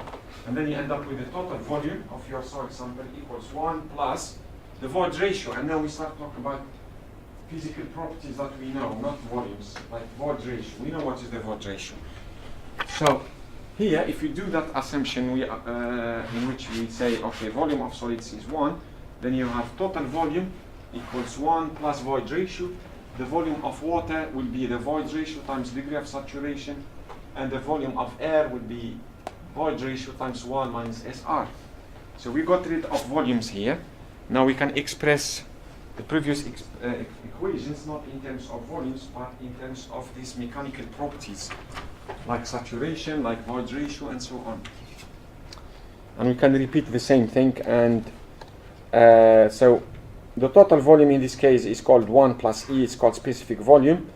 Now, if you look at the how much air in the soil sample, you can use the volumes, and as I said, this is not possible. It's possible, but it's difficult to measure volume in laboratory. However, this is exactly the same as using these properties, degree of saturation and void ratio. That's easy to estimate in the laboratory, okay, instead of volumes. One of your colleagues mentioned porosity. Porosity is the same, exactly the same as void ratio. They tell us the same thing. It's just for in soil mechanics we tend to prefer or to use prefer this parameter void ratio since it contains only one variable, volume of voids. So the volume of Vs is being constant. That's why we tend to use the void ratio. Porosity is more frequently used in petroleum engineering. We talk about porosity, yeah. We have that relationship between effective stress and porosity, because they're interested in the amount of fluid, that they look at how much fluid. Okay. In soil mechanics, we don't look for oil and gas. We just design our footing problems. We tend to prefer to use this parameter void. But here is the relationship. So if you know the void ratio, you can calculate porosity. If you know porosity, you can calculate void ratio. It's like straightforward relationship between the two. All right, so some useful equations that might be interesting to use later on. Degree of saturation, again, so this is just by assuming that the volume of solid equals 1. We start to use these engineering properties. Water content, GS, specific gravity, E, and so on. So for fully saturated soil, this is going to be 1. And because it's fully saturated, so if you put 1, you substitute 1 here, you get E equals W times GS. That's easy to calculate the void ratio if you know the water content and the specific gravity. And I said early on, this is always between 2.6 and 2.7. So in the absence of any data, you just use 2.7 because it varies between 2.6. It's very constrained, 2.6, 2.8. In the absence of any data, you just choose GS equals 2.7. All right. So early on, we expressed the volume, the bulk density, to be total mass divided by total volume. So if you move away from using volumes, we can express the same thing, the density, total mass divided by total volume, but using this engineering properties, GS, void ratio, degree of saturation, and density of water. Okay, what happened to this equation? This is the bulk density, okay? It's the mass divided by volume. If you assume that the soil is fully saturated, that's 1. Okay, you end up what we call the ρ-sat, which is the density, the saturated density. That is here, because degree of saturation is 1. For a dry soil, degree of saturation equals 0. So you end up with GS divided 1 plus E times density of water. So you have 3 densities: the dry density, the saturated density, and the bulk density. All right, so from the densities, which we know the units are, for which the units are densities, as you said, earlier on, kilogram per cubic meter or mg per cubic meter, or you can use gram per centimeter cube. Those are units for densities. Now, I'm going to introduce something else, which is called unit weight. Have you heard about unit weight? It's easy. You multiply the density by G, okay, and you get what we call unit weights. Yeah, G. You know what's G? Acceleration 9.81. You times density, you get unit weights. Why I'm talking about unit weights? Because we need them to calculate stresses later on. Because the stresses, if you calculate stress, if you are here and you calculate stress in the ground, so if that is Z, the stress equals gamma sat, which is the saturated unit weight, times Z. So we don't use density to calculate stresses, we use unit weights. So the unit weights, they are obtained from densities times the acceleration. Okay, so again we have three unit weights: the bulk unit weight, the saturated unit weight, and the dry unit weight. So if a soil is dry, so the stress will be different at a given point than if the soil was saturated. So you need to use the appropriate unit weight when you calculate the stresses.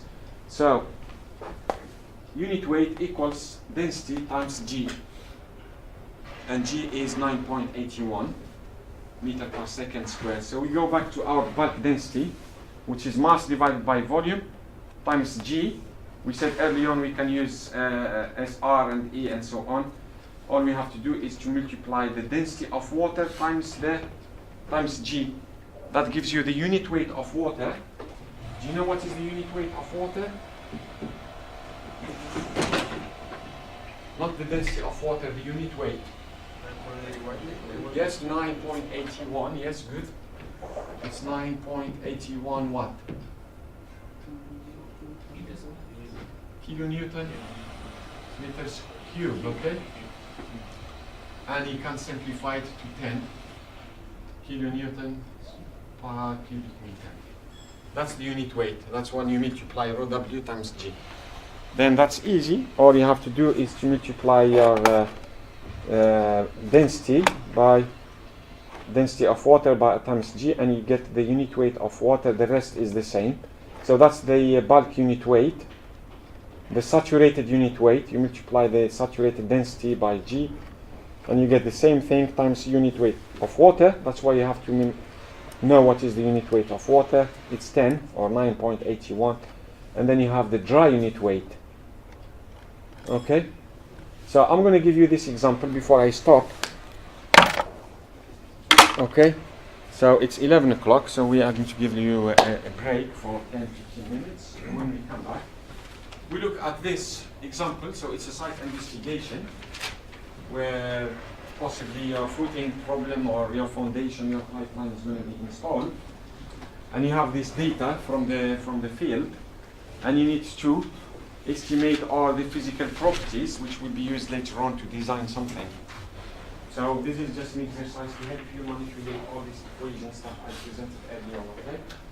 So 10 minutes, 15 minutes break, and we come back and we do this example. Okay.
Hello. Yeah, hello, sir.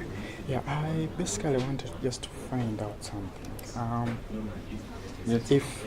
If you have a pipeline and say you want say to cross a river, and that area has a bit of tectonic activity. Tectonic activity. Yeah, a little bit. Yeah.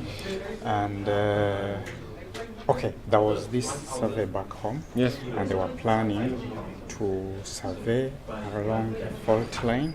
Oh, along the fault line, yeah. Along a fault line, yes. to cross the river. Yes. So I'm wondering, is it best for purposes of crossing that fault line let me say for purposes of crossing a major drainage, because we imagine that a major drainage, say a riverbed, is almost a fault line. Okay. Could we say so? Yeah, okay. Usually, because if say you are in a tectonically active area, yes.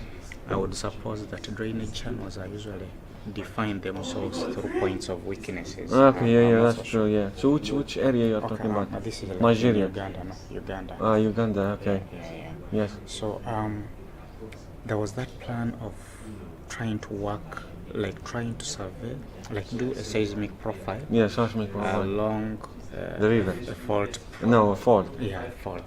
So just because I didn't know what exactly, I'm just now beginning to think that maybe was that the plan to run a pipeline through that fault area? Possibly. Yeah. Yes. So it would be a head. I know there is a project between Tanzania and Uganda. I don't know. Yeah. Of That is- pipeline, yeah, or maybe but- finished that one. No, it's not yet. It's not. Yeah, I read about it. Yeah, that one is coming. Okay. Yeah, that one is coming. But now this is for field development. First development. Yeah, Yeah. within Uganda.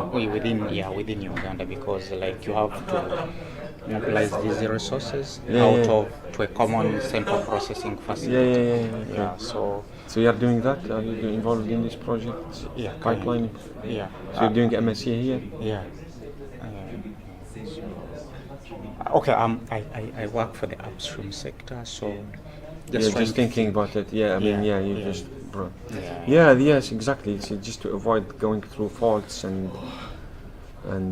yeah, because that if these faults move, then they can break the So you move along, maybe along. you put Yeah, you put exactly. Put it just parallel or on, just like, move on one side and move Yes. along with that. Exactly. Yes. Okay. So that's good. Doing seismic analysis. Yes. Yeah. Seismic surveying. Yeah.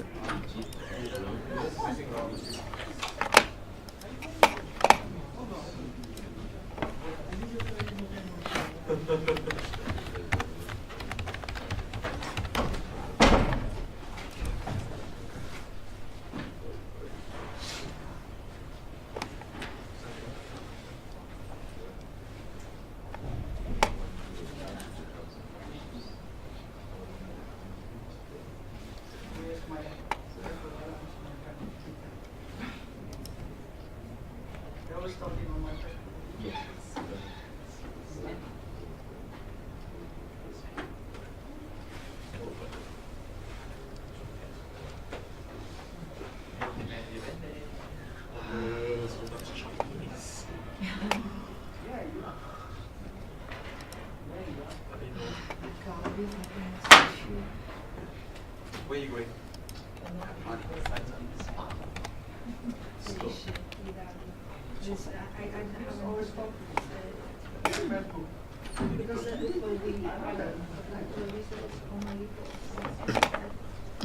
I think it's specific. It's like you have to tell them where you're going.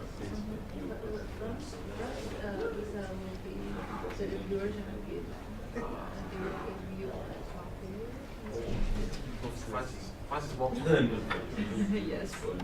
one of my teachers was she applied for a visa to go where was it?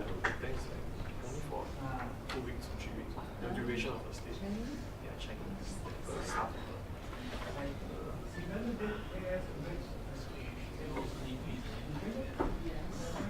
Chinese teams.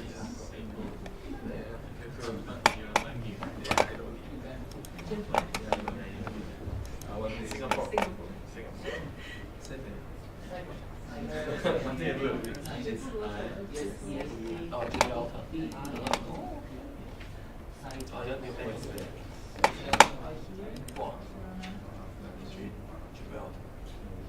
London. You don't need a visa to go to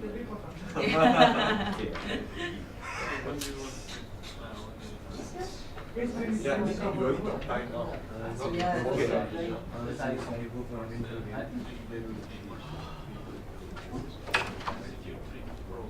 No, just the travel agency.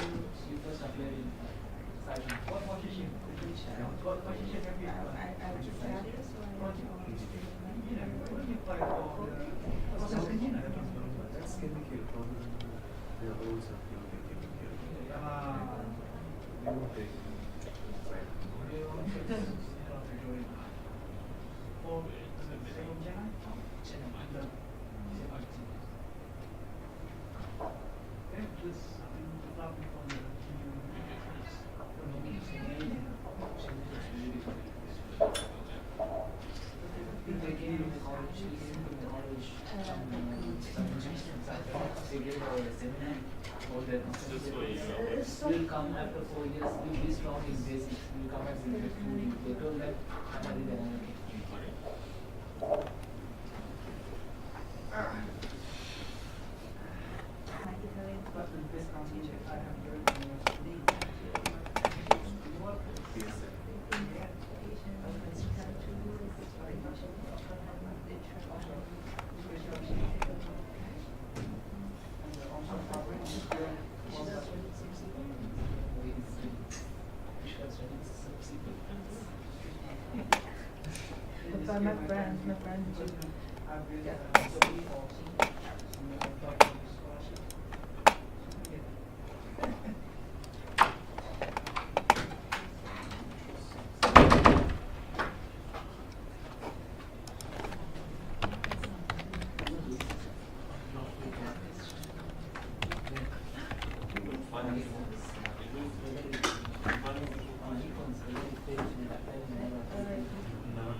My friend, my friend. You're too young. 1997, my friend. Go with me. Oh my god, it's 19. Hello. Yeah, please. I would love to stand up during the next session. I'm having some injuries already, so I'll just stand up. Oh, that's fine. I have the same problem. Don't worry. Expensive. Even she drive as well, still expensive. Young driver. Old driver. Young driver. Yeah, old driver. I think the young driver is 26 or 29. It's different from different countries. More different. Then 26. I qualify for both.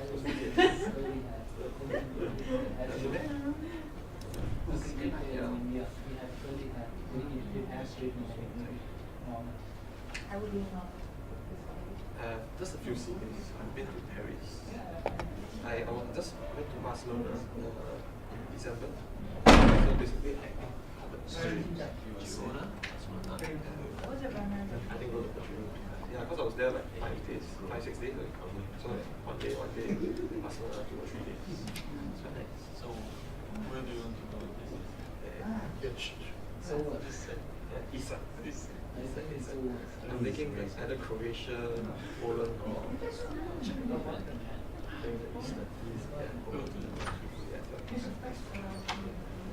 Because I can be thinking Poland.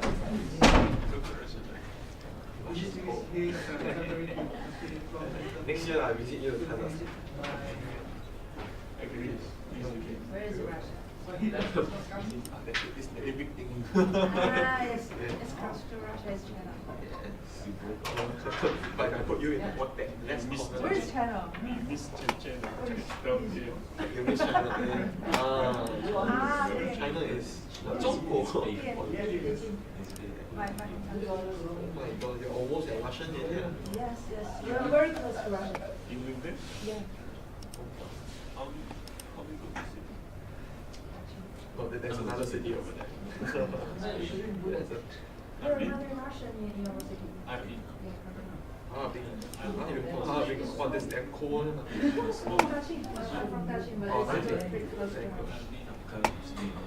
They have more.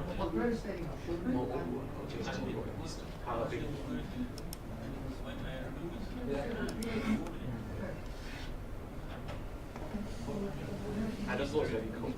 Yeah, but It's very cold. It's minus 30 degrees.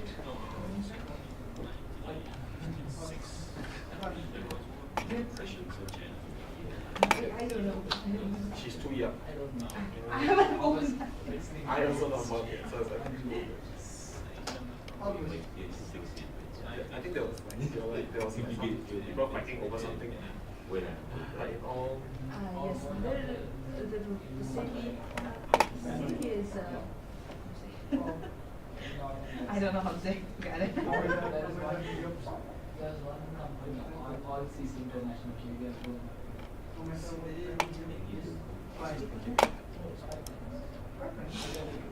There's more company on all CC International. So you're going to change the stuff? Half Russian. Oh, okay. Next one. It's so pretty.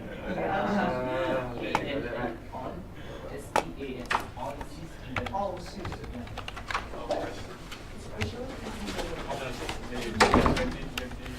They have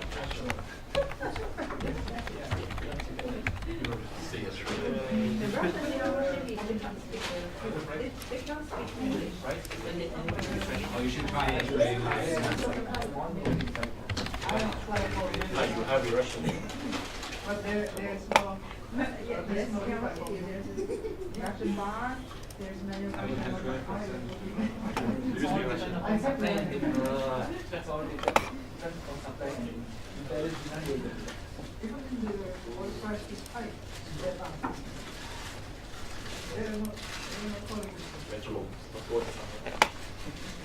It's left, it's still cold and it's cold. Next year, what do you want to do? Let me think. Where's the I need to, once I go, summer. This winter is too cold. It's close to China.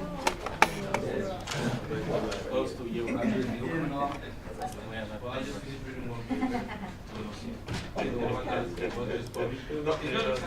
I'm not near any of you. Too far away.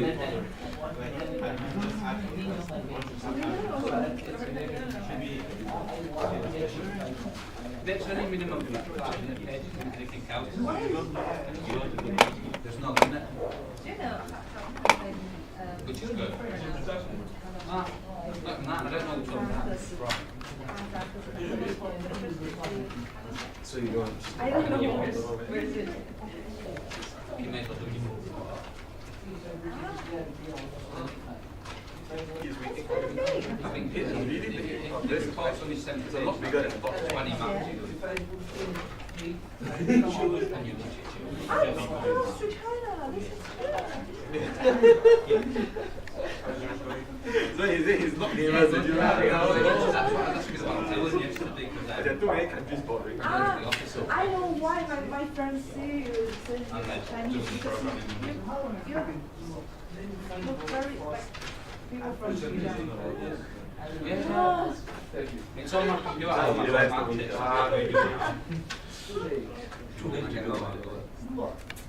You learn something new every day. Yeah, it's okay. The problem is that you, the moment very ask you don't forget. No, it's also, it's not just Spanish, it was like maths. You can walk because it's not that. I don't know the maths one.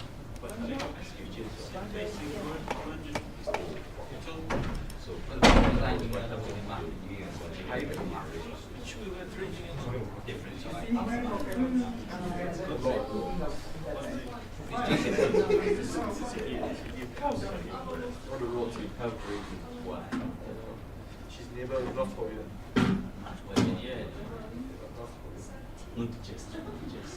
It's no problem. Do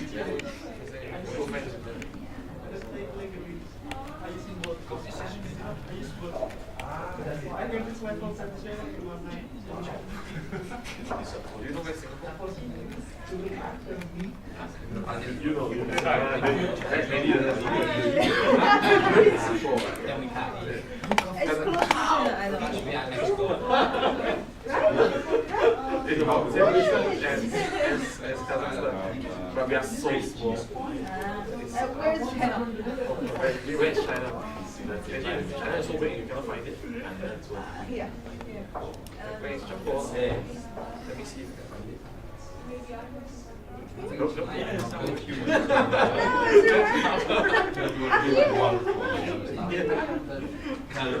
It's also all my upcoming feet on the back.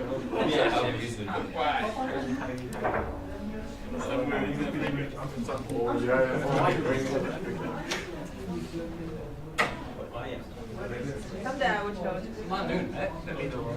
Because that night, like, by the time they get home, it's It's like not far from each hours and It's not cute, I think. 3 or 4 hours. rabbits open and walk it out.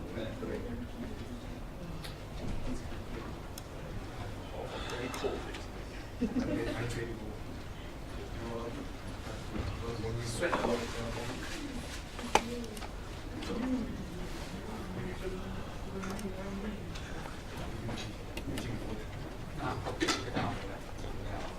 Okay, so here is the example. You can make a start on it.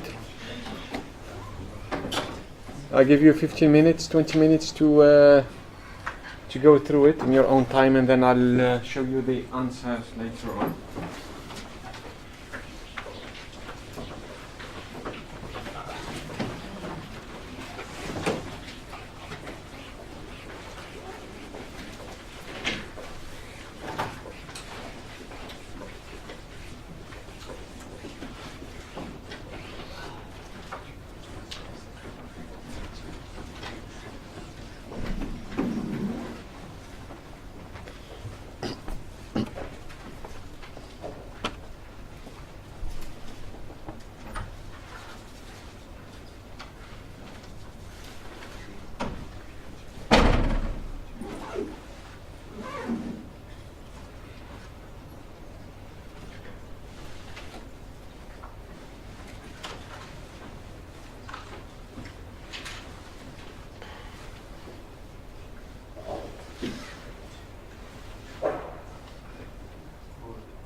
So where's the table for?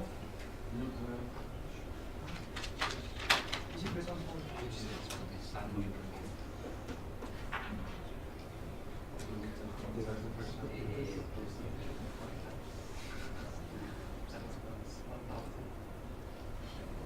There you go. So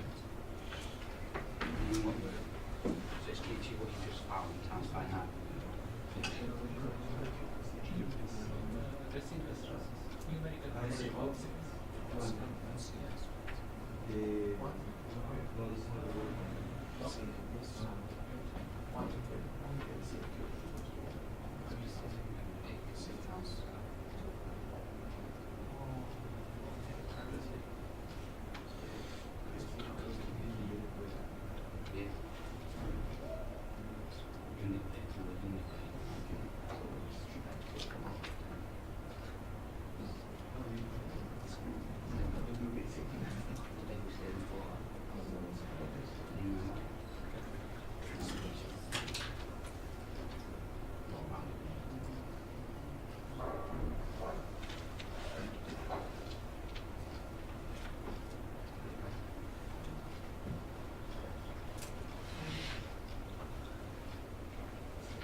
Okay, so the first thing is you can calculate the mass of water.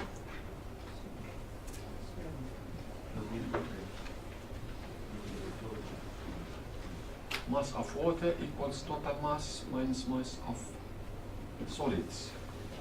That's 2205 minus 1970 equals 235 grams. Yes? And from the mass you can calculate the volume. Volume of water.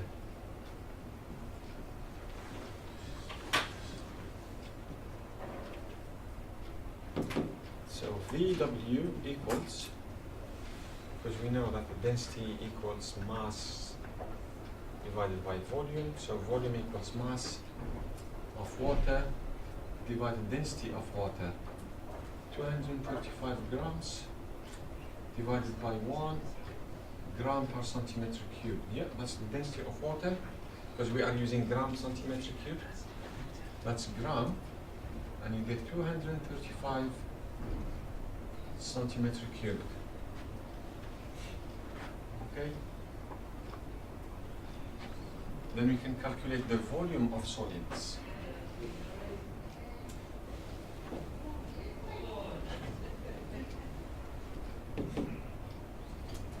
What we know, what's the equation we need to use to calculate volume of solids?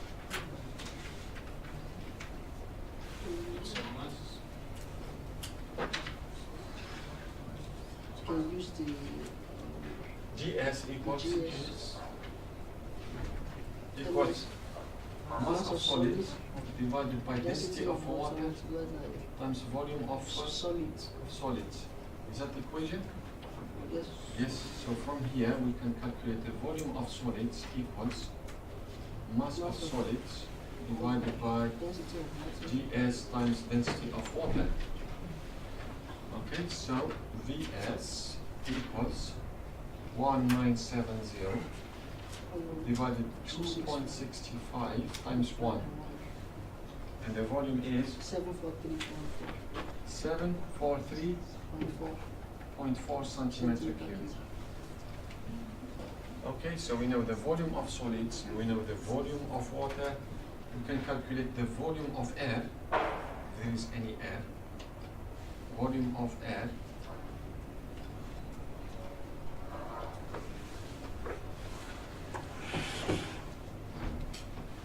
Volume of air. Volume of air equals total volume minus volume of, no, sorry, volume of voids.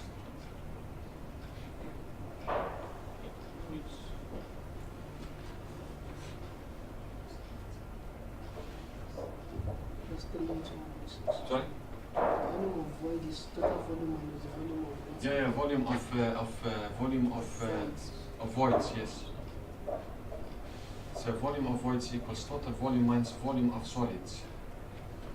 So total volume is 1125 minus what we have just calculated, 743.4, and you get the volume of voids equals 381.6 centimeter cubed. And from here we can calculate the volume of air.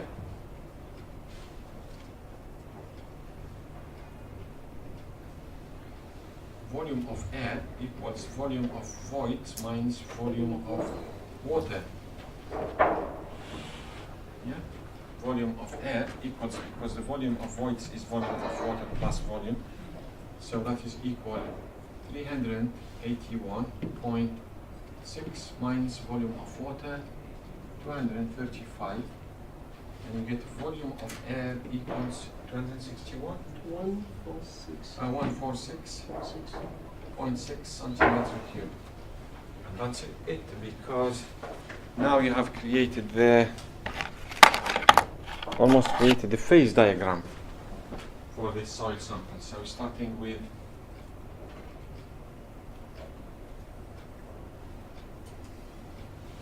that's solids, and that's water, and that's air. So what is the phase diagram in terms of volumes?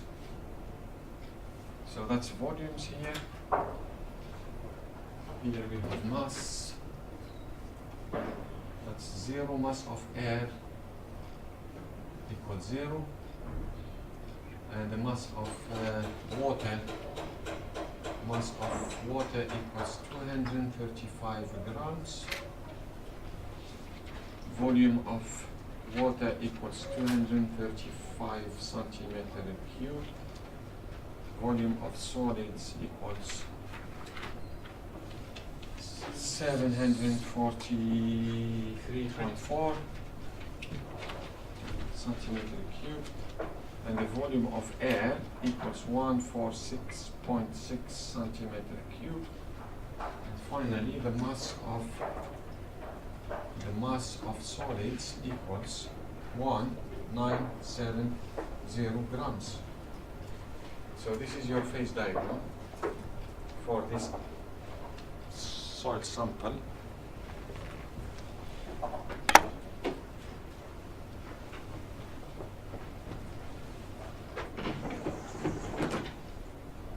We can answer now from the phase diagram. We can answer the first question, which is the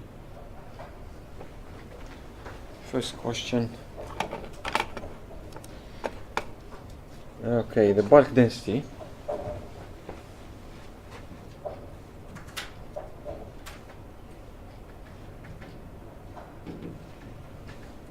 Rho equals total mass divided by total volume. 2205 divide 1125 equals 1.96 gram per centimeter cube. Then the water content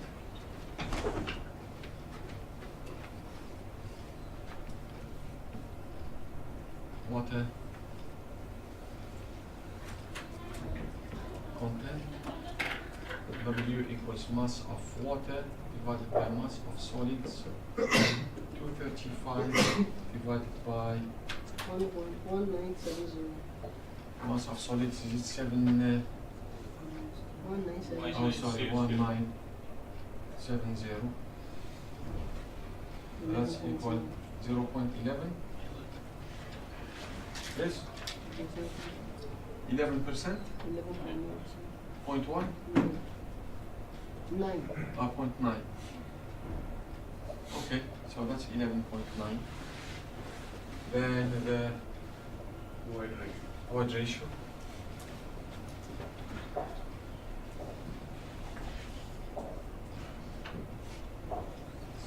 E equals volume of void divided by volume of solids.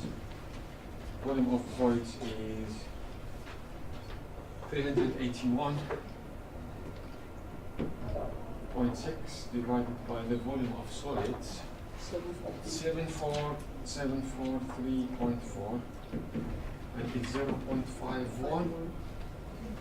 Yes, so you just leave it like this. It's not 51%. Then the degree of saturation.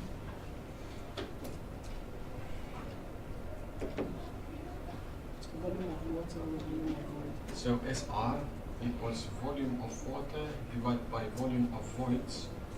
That's 235, 381.6, and it gives you 0.62, 62%. Yeah, almost, approximately 60%. Now for the second question, the water content, the void ratio, for the sand below. So this. Last one. Oh, the last one is that? Air voids content. Oh yes, air void content. Air void content. So V air equals. Oh no, sorry. The equation is.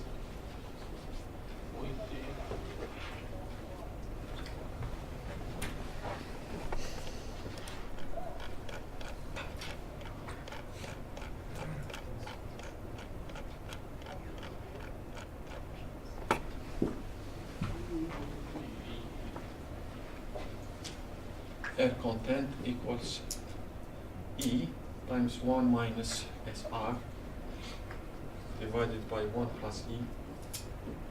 So that's equal 0.51 times 1 minus 0.62 divided 1 plus 0.51 is equal 0.13. Approximately 13%. I don't know. You have to calculate. You are 12.8. Huh? 12.8. 8. 3.8. 12.8. So it's 0.13. 0.128. Ah, 2.8. Okay, but I just put it 13. Yeah. All right. Why not 2.8 then? Which is 12.8%. 2.8%.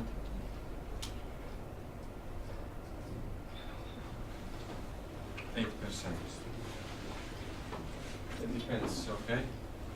Alright. So this is basically for the soil sample. So imagine you have the ground surface, and you have the water table, and your soil was taken from this area, so it's above the water table. Now the question is asking you, imagine the sample is taken from here, so it's below the water table. So what do you think about if it's below? If it's below the water table, it means that it has to be fully saturated.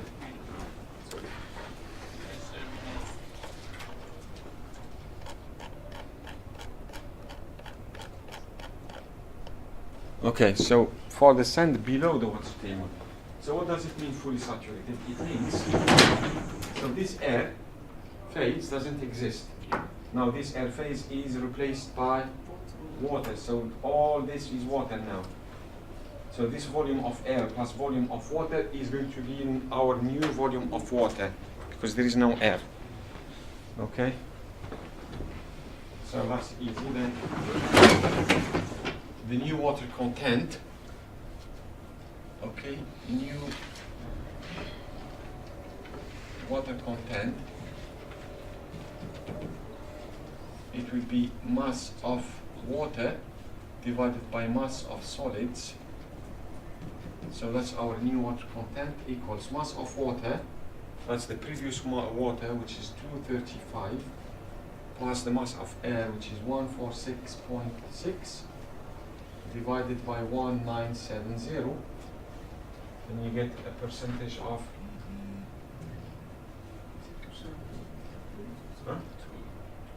19%.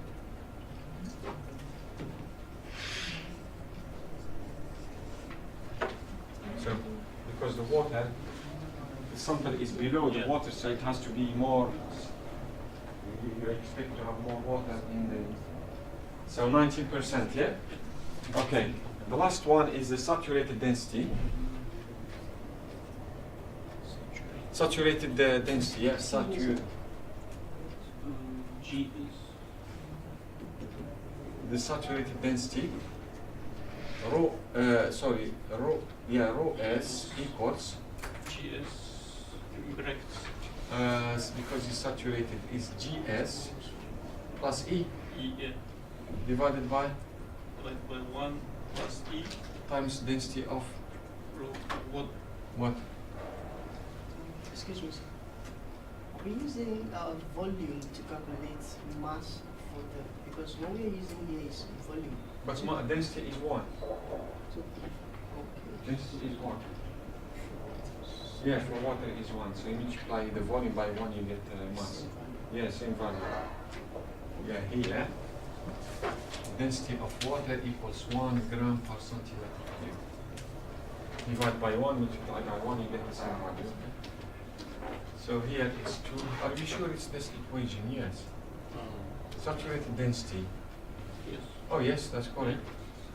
So it's 2.65 plus 0.51. I think there is a number after 61. It's at 6 or something. That's why we got 12 point. I remember 13% divided by 1 plus 0.51, that's fine, times 1, and is equal 2 point, I don't know, it must be 2 point something, 20 kilonewtons, 22,000 kilograms.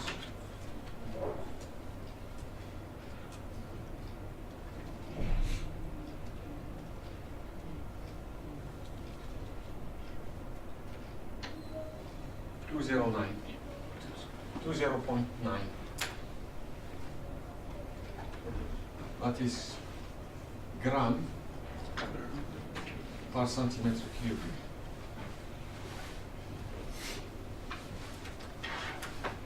Or you can put it as 2.09 megagram per meter cube.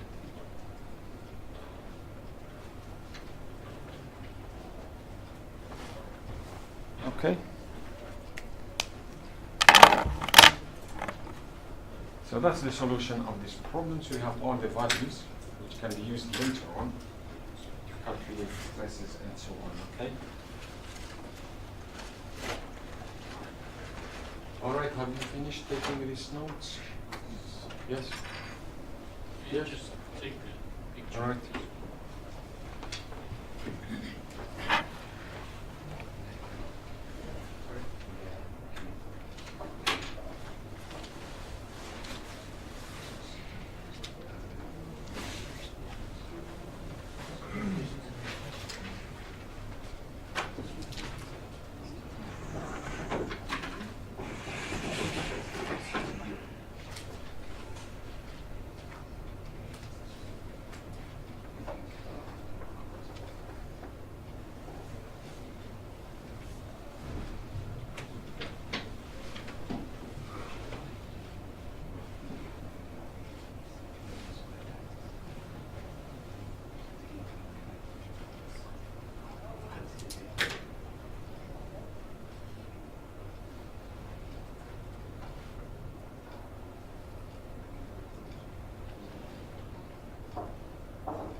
Yes. Finished? Yeah.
That's a quarter,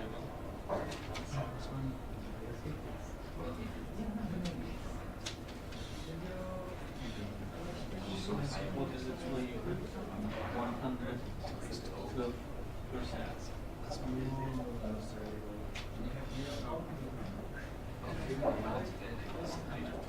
I was thinking stack it there.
All right.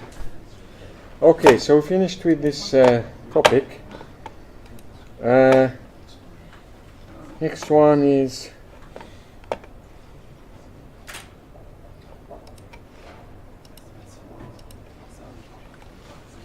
just making it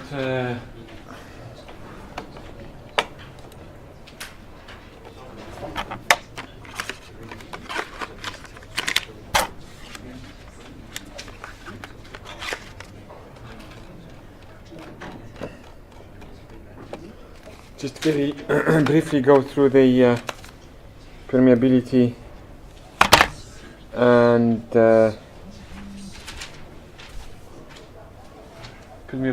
and seepage. So just look at water effect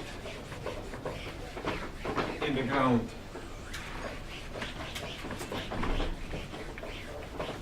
Okay.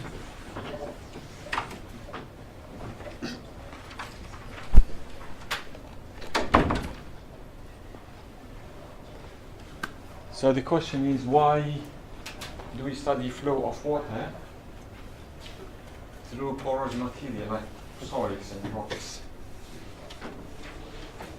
So we study that because we know that soils are permeable due to the existing of these interconnected void spaces. You know, so you have water space between the particles, and water can flow from within these interconnected void spaces from high energy points to low energy points, as you know from Bernoulli's equation.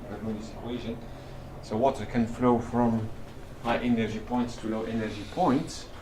We know also that the behavior of soil is governed by the effective stress that I talked about at the beginning. It's like sigma dashed, and sigma dashed is equal total stress minus porous pressure. So it's crucial to know the values and to calculate, to estimate the pore pressure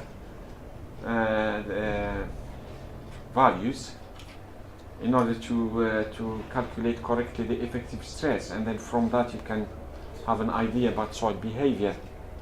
So the knowledge of how porous pressure changes can be very important, as I said, in stability problems. Retaining structure, pipeline, and anything. So because of this principle of effective stress, and that's why we have to know about pore pressure and seepage and fluid flow and so on. So I said this morning that sigma dash equals sigma minus porous pressure.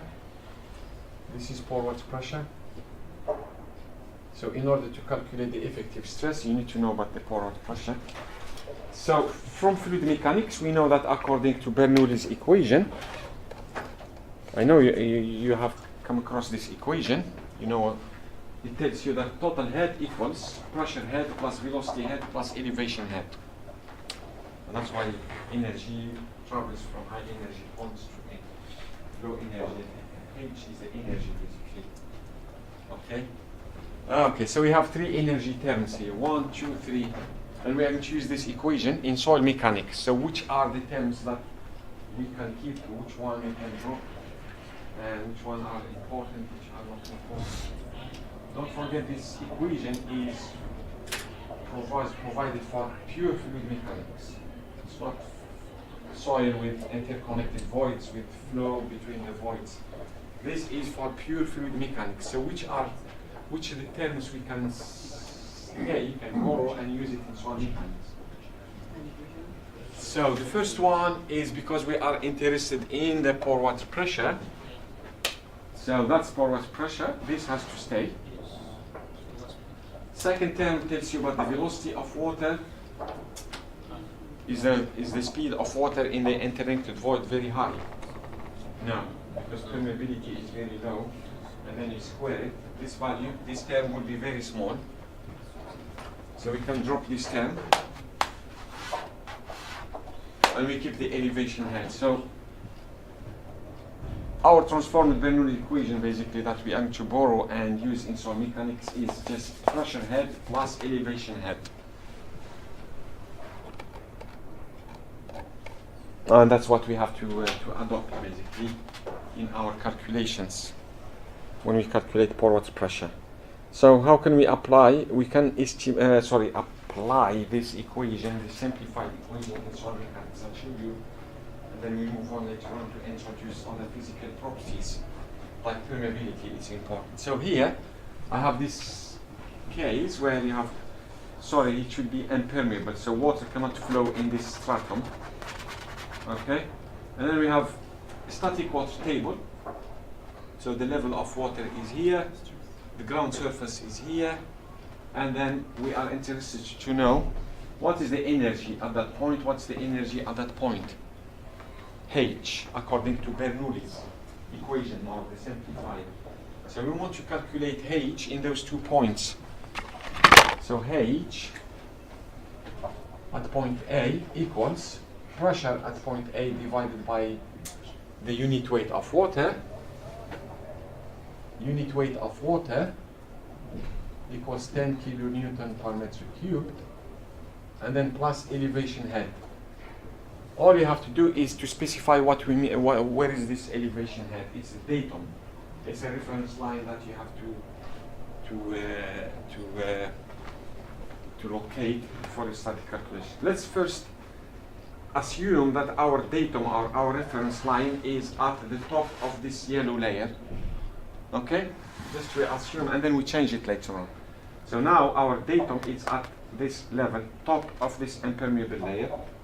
So we can write HA equal pore pressure. What's the pore pressure here? Point A is 1 meter below the surface of water. What's the pressure here? It's 1 times unit weight of water. Yeah, it's rho GH, yeah? Rho GH. And rho G is the unit weight. So it's 1 times unit weight, rho G, divided by unit weight, plus elevation. So we are starting from here. So that point there is 4 meters. Because that's 1, that's 5. So this distance from the datum to the point is 4. And you get 5 meters. Yeah, simplify gamma W. Gamma W, you get 4 meters. When you do the same thing, H at point B equal pore water pressure, divide unit weight plus elevation head, and you get HB equals, the pressure will be 4 meters times unit weight, divided by gamma W plus elevation head 1. And again is 5 meters. So those 2 points are not really the same. They are different. They are subjected to different pore water pressure, but the energy is exactly the same, 4 meters, 5 meters. Can you explain to me why is it 5 meters, even though the points are here, are different, in a different location? The pressure here is 1 meter, the pressure here is 4 meters. So you have different pore water pressure, different locations, but the energy is the same, H. Do you know why the H is the same? 5 meters and 5 meters. Sorry? Because of elevation. Because of pore. Because there is no flow of water. It's static water table. Water does not flow here. The water table is static. So whenever you have a static water table, there is no flow of water, then it means the energy is the same all over the places. Now, we change our datum from here, make it coincide with this line here, top of water table, okay? Or coincides with the water table, and we calculate H again. And that's going to be how much? 1 times unit weight, pressure is the same, plus elevation head. What is the elevation head now? -1. So that's going to be 0 meter. Now calculate pore water pressure the same, plus elevation head. Point B is -4. -4 equals 0 meter. Again, I just changed the datum, and the energy changed to 0. It's still constant, it's the same, but its value has changed from 5 meters early on when the datum was here, and now when I change the datum, I got a fixed value 0, but then now its value has changed from 5 meters to. So first conclusion is, why is it constant? Because there is no flow of water. Second conclusion is the value of this energy depends on the position of the datum. Okay, so that's the two conclusions I want to make from this. So the analysis, the calculation is here. You can go back and check it. So when the datum is at the water table, you get an energy of 0. Okay, energy of 0. So the conclusion is, when there is a static water table, the head is always constant throughout the saturated zone, but its numerical value depends on your choice of the datum. So here we choose the datum to be at the top of the impermeable area. We got 5 meters. We moved it up. We got 0 meters. So the value, the numerical value of this depends on the choice of the datum. So it's very important to carefully define the datum when you calculate pore water pressures. So the conclusion also that it's not the difference in head. It's the difference in head that drives the flow of water. Is not difference of pore water pressure, because the pore pressure at those 2 points is different. You see, pore pressure here is 1 meter. Pore pressure here is 5 meters times the unit weight of water. So here is 10 kilopascal. Here is 40 kilopascal. But water is not flowing. So it's not the difference in pore pressure that drives water. It's the difference in energy. So water flows from high energy points to low energy points. Okay, so and we're going to introduce now another, just slowly we introduce another property which is very important, which is permeability. So coming slowly to that property. But first, so in that example we had the horizontal static water table. So water was constant. So it was like a static water table, no flow of water. Here we took more or less the same example and then we just rotate. So imagine you have a tube filled of full of soil particles and water and void space like this red area, and this cylindrical sample is contained into this let's say tube, and then we allow water to flow from this side, okay, to this side.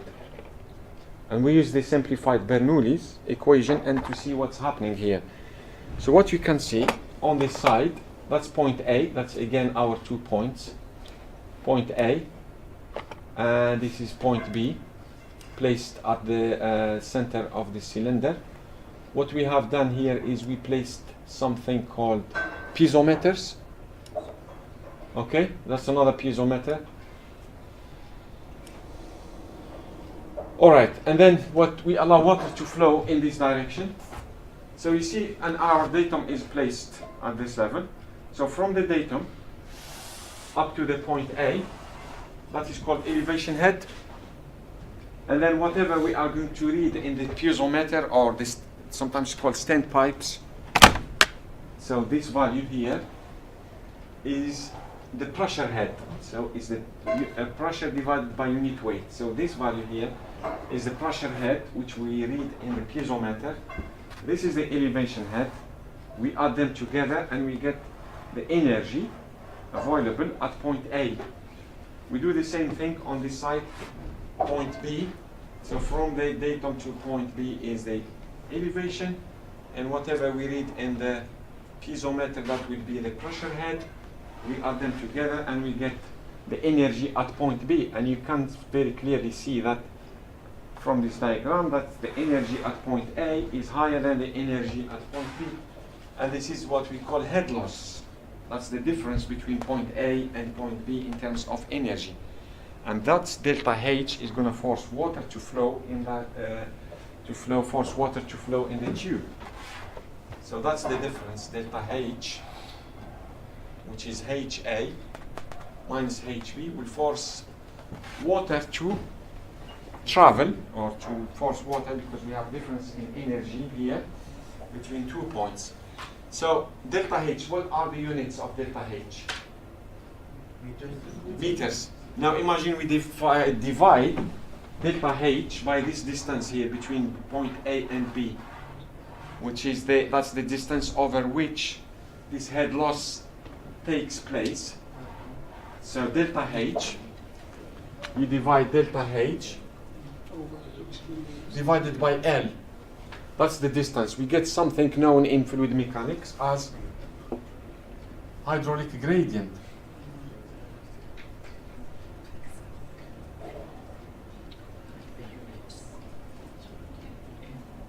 Have you heard about hydraulic gradient? So this is like a non-dimensional quantity. Okay, that's hydraulic gradient. And if you move a step further, so this is hydraulic gradient, is dimensionless quantity, delta H divided by L. Now, I introduced that the hydraulic gradient, what we mean, and then this is like a short introduction to Darcy's law. Okay, so Darcy's is like is a French hydraulic engineer. So he was employed by a town in France called Dijon to look at the quality of water, and he spent a lot of time undertaking experimental work on this problem. So, and at the end of it, he came up with this equation that relates the hydraulic gradient I to the quantity of water that flows through the tube or through the soil sample. So Q is the volumetric flow rate of water, usually in metric cube per second, is equal to A times K times I, which I is the hydraulic gradient, which I just described earlier on from that experiment. And A is the cross-sectional area of the sample, and K is the permeability of the sample. Okay? So if you, it's like a linear relationship. So if you want to plot this, Darcy's law in terms of Q versus hydraulic gradient I, you get something like that. Okay? Because we know that Q equal hydraulic gradient, and this is A times K. This is the constant of proportionality. This is the gradient here. A times K. This is the gradient of this slope. So that's the Darcy's law. It relates the flow rate to the hydraulic gradient by this constant, which is the area times the permeability. Okay? So those are the units. Why I'm introducing this Darcy's law? Because we are interested in this physical property, which is permeability. So I talked about void ratio, talked about water content, densities, unit weights. Now we have to add to all these properties another one, which is permeability. Okay? So how we calculate permeability? I'm going to skip this because this is just self-explanatory. So there is an example which we can go through later on, or maybe do it at home, and I'll show you the solution later on. But the key here, maybe it's better to come back to this explanation here. Imagine your tube here. So that's your tube. Water is flowing through that tube. Okay.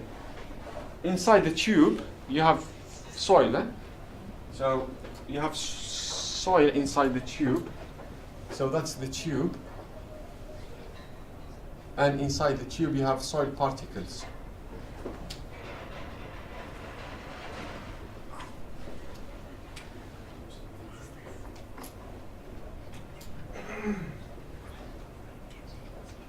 Okay, so water is flowing through this soil sample. You see that this area here, the cross-sectional area A, is made of solid particles. So those are those small particles there. Okay, and also made of the voids between those small particles. But water can only travel through void spaces. So you can take A, and write it as A of solids plus A of voids. Yes? So I can decompose this area into area of solids, which is this area. You add together all the areas of samples, particles, plus the area of voids, which is the area between the particles. Okay, that's this area here. Okay. Now, if you express your Darcy's law, and you take area A as the total area without thinking about voids, then you will be talking about the something called seepage velocity. There is something called seepage velocity, okay, and another one called discharge velocity. Okay, and basically one is expressed when you consider the total area A, and the other one is used when you just look at the velocity with respect to the area of voids, only the area of voids. So they have two velocities here of flow of water. This is from Darcy's law. So the velocity, so Darcy's law can be, this Darcy's law here can be rewritten as this in terms of velocity. So the velocity of water equals permeability times hydraulic gradient. It's exactly the same equation as this one. Instead of volume rate, you write it in velocity meter per second. And V here is called it's called discharge velocity, okay?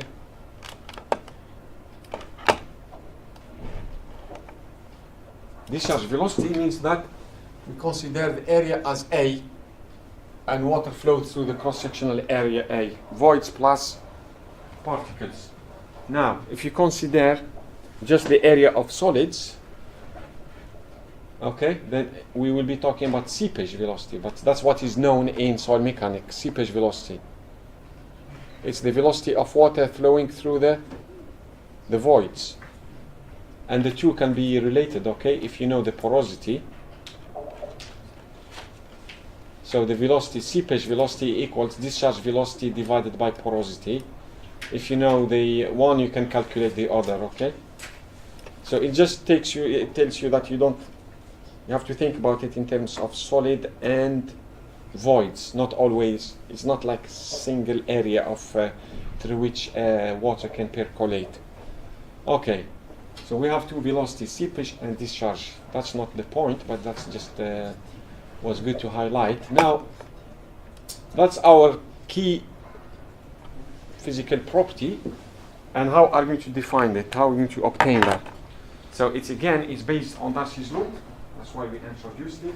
So we can undertake exactly the same experiment that Darcy took a long time ago, and do this in the laboratory to obtain the permeability. So you see here from this equation, in the laboratory we can measure everything. We can measure Q, the flow rate. We can fix the area of our soil sample.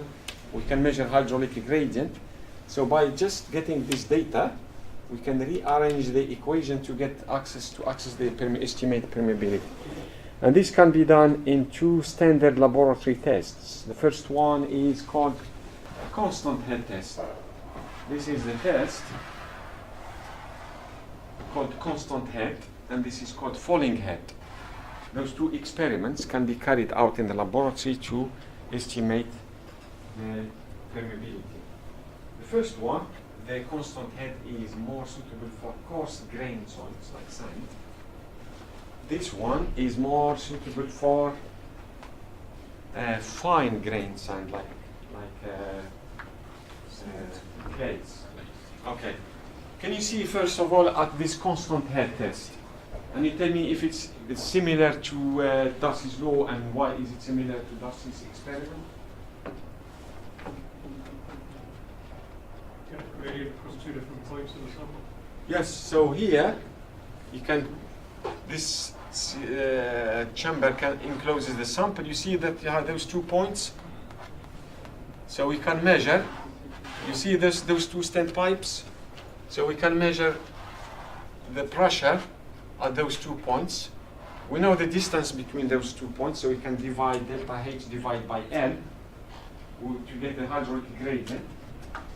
We know the area of the sample. That's the area. We can calculate the hydraulic gradient because we know delta H. From here we know delta L. So delta H divided by delta L gives us the hydraulic gradient. The only thing that is left is to measure Q, which is the amount or the quantity of water. So first we allow water to flow from this tube in the sample, and then we collect the water that escapes from the sample in a bucket, and we have the value of Q, which is this one, and then we can just rearrange that equation to estimate permeability. Okay, so let's look at it. This is how it works. That's the soil sample. Yeah, it's situated between 2 porous discs, just to allow water to flow. Those are porous discs. Here you see porous discs. So we place the sample, and then we allow water to flow from this constant head supply tank in the sample, and then we measure the flow rate, constant head outlet here. That's Q. Usually is given in volume. Let's say 3 liters, 5 liters. All you need to do is divide that volume by the time of the experiment. Let's say the experiment took place over 2 hours. So 3 liters divided by 2 hours, you get the flow rate, which is meter cubed per second. That will be Q. Okay, so you can do it for like 3 experiments. 4 experiments, you get your point, you plot a line, and then you know the cross-sectional area A. So you know the gradient. So let's say the gradient is alpha equals A times K. So this is known because you can measure it. You get K equals the gradient divided by A. That's easy. Those are the 2 points. We know L. We can read in the standpipes the delta H. That's the difference in head. Delta H divided by L gives you hydraulic gradient. And that's it. That's the Darcy's law. You can do it in the laboratory. Our second-year students do this experiment all the time. And that's it. You just rearrange this equation. Q equals the quantity of water divided by the time of experiments. And you just rearrange it, and you get K equals Q divided by A times A. Easy. There's an example here I would like you to do at your in your own time about this constant head test. So I'm giving you the hydraulic gradient at different for different experiments, the flow rate. So different points, 1, 2, 3, 4, and I'm asking you to calculate the permeability from this this simple test. All right. The next example is the falling head test. This is, I said, this is more suitable for fine grain soils, because for the other one, if you use the constant head test, you put clay in it, you have to wait like days and days and days before you can collect some representative water flow. Okay, here it doesn't. You don't need to wait. You just maybe a few hours. All you have to do is it's exactly the same. So you have a tube, so standpipe of cross-sectional area A. So you allow water to flow through the sample. What you do, you start at the start of the experiments. You go in the lab and you measure H1. That's the height of water in the standpipe. So you let the experiment run for 3 hours, 5 hours, and you come back and you measure H2. So the height will drop from here because you have water that will go in the sample. So you measure H2. So you have H1, H2. And I don't have time to go through this equation, but it's again from Darcy's law.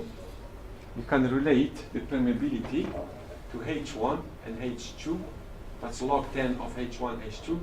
A is the cross-sectional area of the sample. T is the time of the experiments. So it's like T1 and T2. It's the time over which you recorded H1 and H2. And A is the cross-sectional area of the tube, you know, the top one that from which water percolate in the sample. And L is the height of the sample. And that's it. You can calculate once you have recorded H1, H2, T1, and T2. You calculate the permeability from this test, falling head test for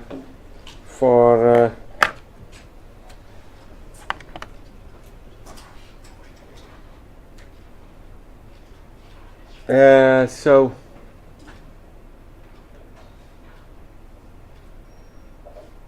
yeah, it's from the Darcy's law and those two equations. There is an example for you, sorry. So you don't have to wait for a long time to do this experiment. You can place your soil here, okay, and just do the experiment over half an hour, 4 hours, yeah, maximum half a day, for fine grain soils. Okay, so those are the two experiments. We can do also in the field. We can measure the permeability in the field.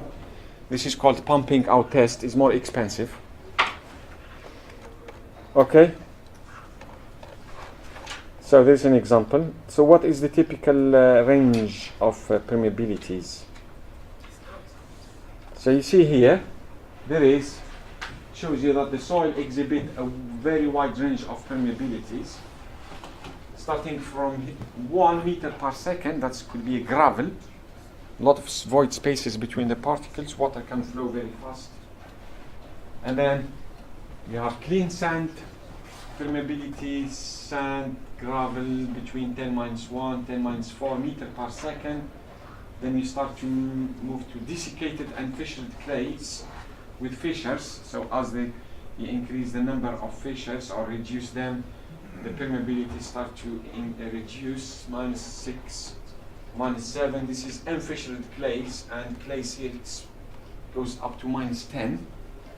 Okay, this is meter per second. Okay, we are talking about range of permeabilities of soils and rocks. Now, if you talk about petroleum engineering, okay,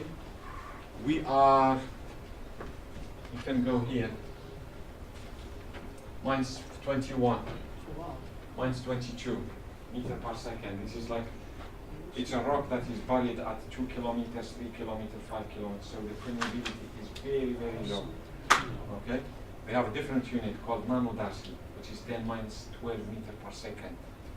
And imagine, even with that very low permeability, you can crack the rocks and extract oil and gas and so on, even though it's very, very tight. Okay, so but this range is for soils and rocks, okay? From 1 meter per second up to 10-10 meter per second. For example, if you want to store nuclear wastes, which is a problem now, which one do you select? A rock with low permeability or high permeability? Can you store your nuclear waste in this range here? Yeah, nuclear waste, I mean nuclear reaction, I mean what do you call it? Can escape. So what you need to target is this kind of soils and fissured clays with 10-10, and you can store your nuclear waste. There's a lot of studies and research on that, where you store it. In France, in Belgium, in the UK, everywhere, to look at the best place to store your nuclear waste, and permeability is one of the key controlling parameter. Okay, so if you don't have all these facilities to measure permeability and so on, you can very easily correlate permeability with what we call the D10, which is like a measure of the grain size or the particle size. D10 is the effective particle size, so you just measure the effective particle size in millimeter, and very quickly you can correlate permeability with this value of D10. However, this works only for coarse grained sand again. You cannot use this, it works only for sandy soils. It cannot work, it's not working for Doesn't work for clays, for example. For clays, you can use another one called cosmic carbon. I'm not sure if you have heard about that, but that's not important. So, I think I'm going to stop here. So you have two small exercise or problems related to those two tests. Permeability. If you can go through them, and I'll show you this answer tomorrow. Are we supposed to stop at 1? Is it 2 lectures today and 2 tomorrow? Okay, so we finished today, but before you go, I'm going to talk to you about the what is going to happen tomorrow afternoon in the labs. So there is a session from 11 until 1 o'clock. So we go to the Drummond building. Have you know the Drummond? Just very near the library before you cross the bridge. It's that red brick building opposite to Devonshire building and Hancock Museum, so that area, okay? So that's where the geotechnical labs are. So you will be going there tomorrow from 11 until 1 o'clock. So I would like to say that a couple of things. I don't know how many students, looks like you have 22 students. I think we divide you in 4 groups, and we go through, and we rotate you. And go through 5 experiments or 4 experiments, I don't remember. But the key is safety. I want you to bring if you have what we call safety boots. Have you got safety boots? No, you don't have safety boots. So you go to the lab. No, you don't. Okay, so huh? You should have. So 2 solutions. One is to buy one for yourself, and maybe you need it in the future. You don't feel trip or 2, you come to the lab 10 minutes early, so we can give you an yes, but it's on the risk because we don't know what we can end up with 12. So that's called, they call it consumption. Others who don't bring so if you don't have it, and you can't afford to buy one, then please turn up 10 minutes before we start the experiments tomorrow, and we'll provide you with the safety boots. Okay? So we'll split the class in 4 groups, but it's not important. You don't have to select your group now. Tomorrow we'll do that. Okay? So we start at 9:30. Hopefully you finish by 11. I have another topic to cover tomorrow, which is shear strength. So hopefully I'll do that before 11 o'clock, and then we go to the labs and we do those experiments, and that's done. Okay? Any questions? No, today we finished it. Yes. I think afternoon. Afternoon. Do you have afternoon? No, I don't think so. Not with me. I'm going to give tomorrow the answers for those examples. Yeah, I could do that, yes, but I'm expecting you to do it at home. Yes. Yes, sorry, what's that? So you have a lecture later on? Yeah, we are scheduled for a lecture at 2 o'clock. 2 o'clock. Does it say who's taking it? Alan PG. Alan PG.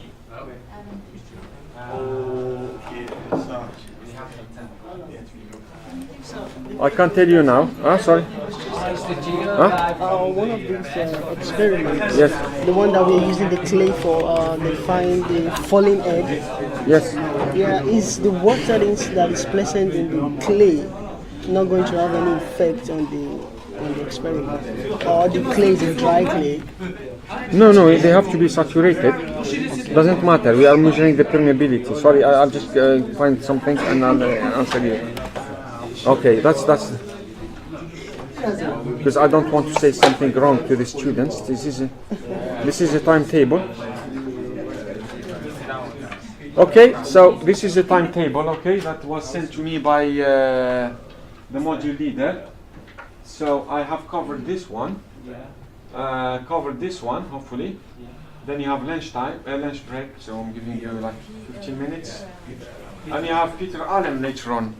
This afternoon, okay. So this afternoon possibly from 2 o'clock until 4, same room, 251.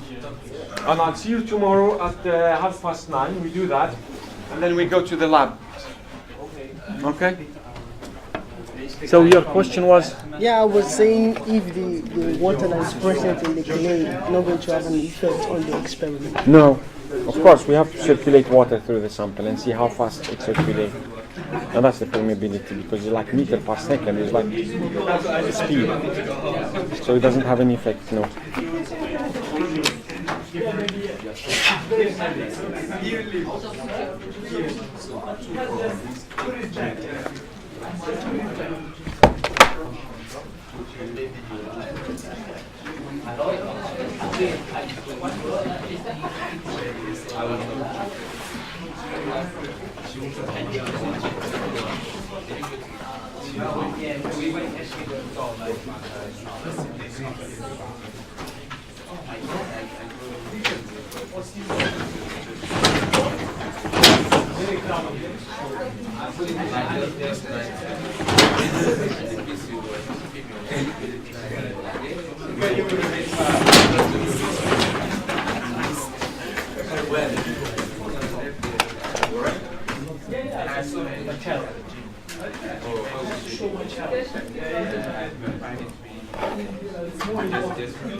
Yeah, me too. When are you going to Edinburgh? 27 this year. Literature review, day of literature review. That is true, literature review.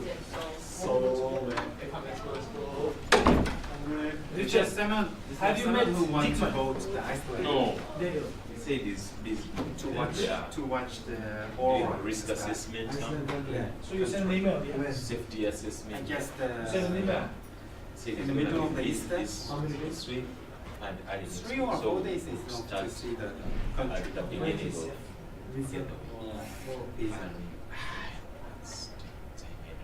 Especially when I travel. I wish. You want I wish you would. so that I don't know if, for instance, we are, you'll supervise. You'll supervise the rest of the experiment, yeah? I will supervise. When I'm not around. I will do mine, the well specimens. No, we are going Well, to you start- do the yeah. estimate. You'll be doing yours then. I had to do it. Yeah. With you or without you. Like scratch. Especially. during Easter, You I will start my own today. You start your what? Experiment? I will start start some. That month. No, maybe just 2 weeks out of the 4 weeks. 2 weeks is enough, yeah. No, just to do a little bit of it, the beginning. Why a little bit? Why don't you? You cannot finish everything. You need to read. You're coming back for exam, man. But the experiment, are you going to be there?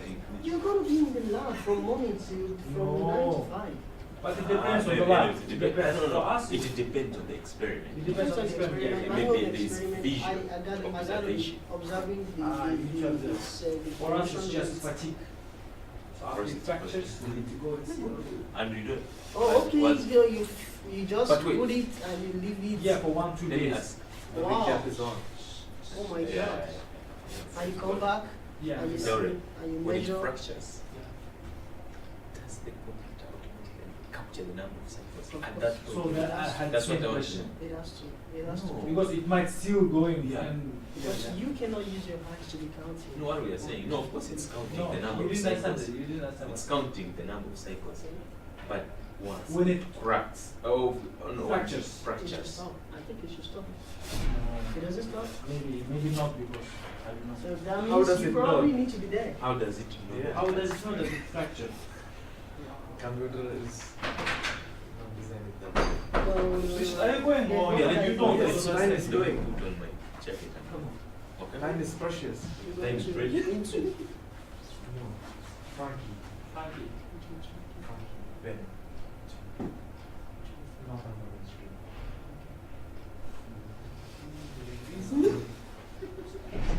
Cook together. Yeah. Like this. Yeah. teach me now, man. Teach me. Teach, The teach young young. bro. So Are you joining us?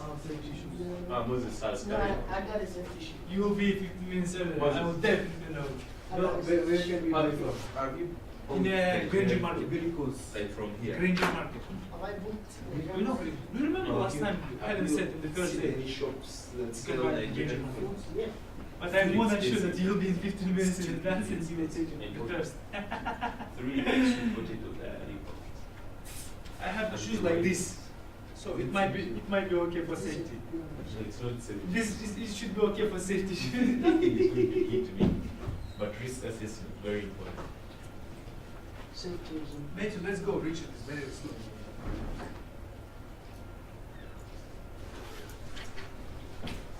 See you, Moses.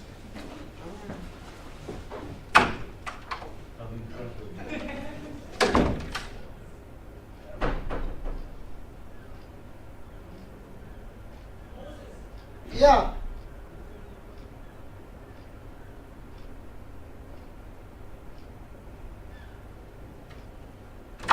Moses, are you joining us? No.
experiment.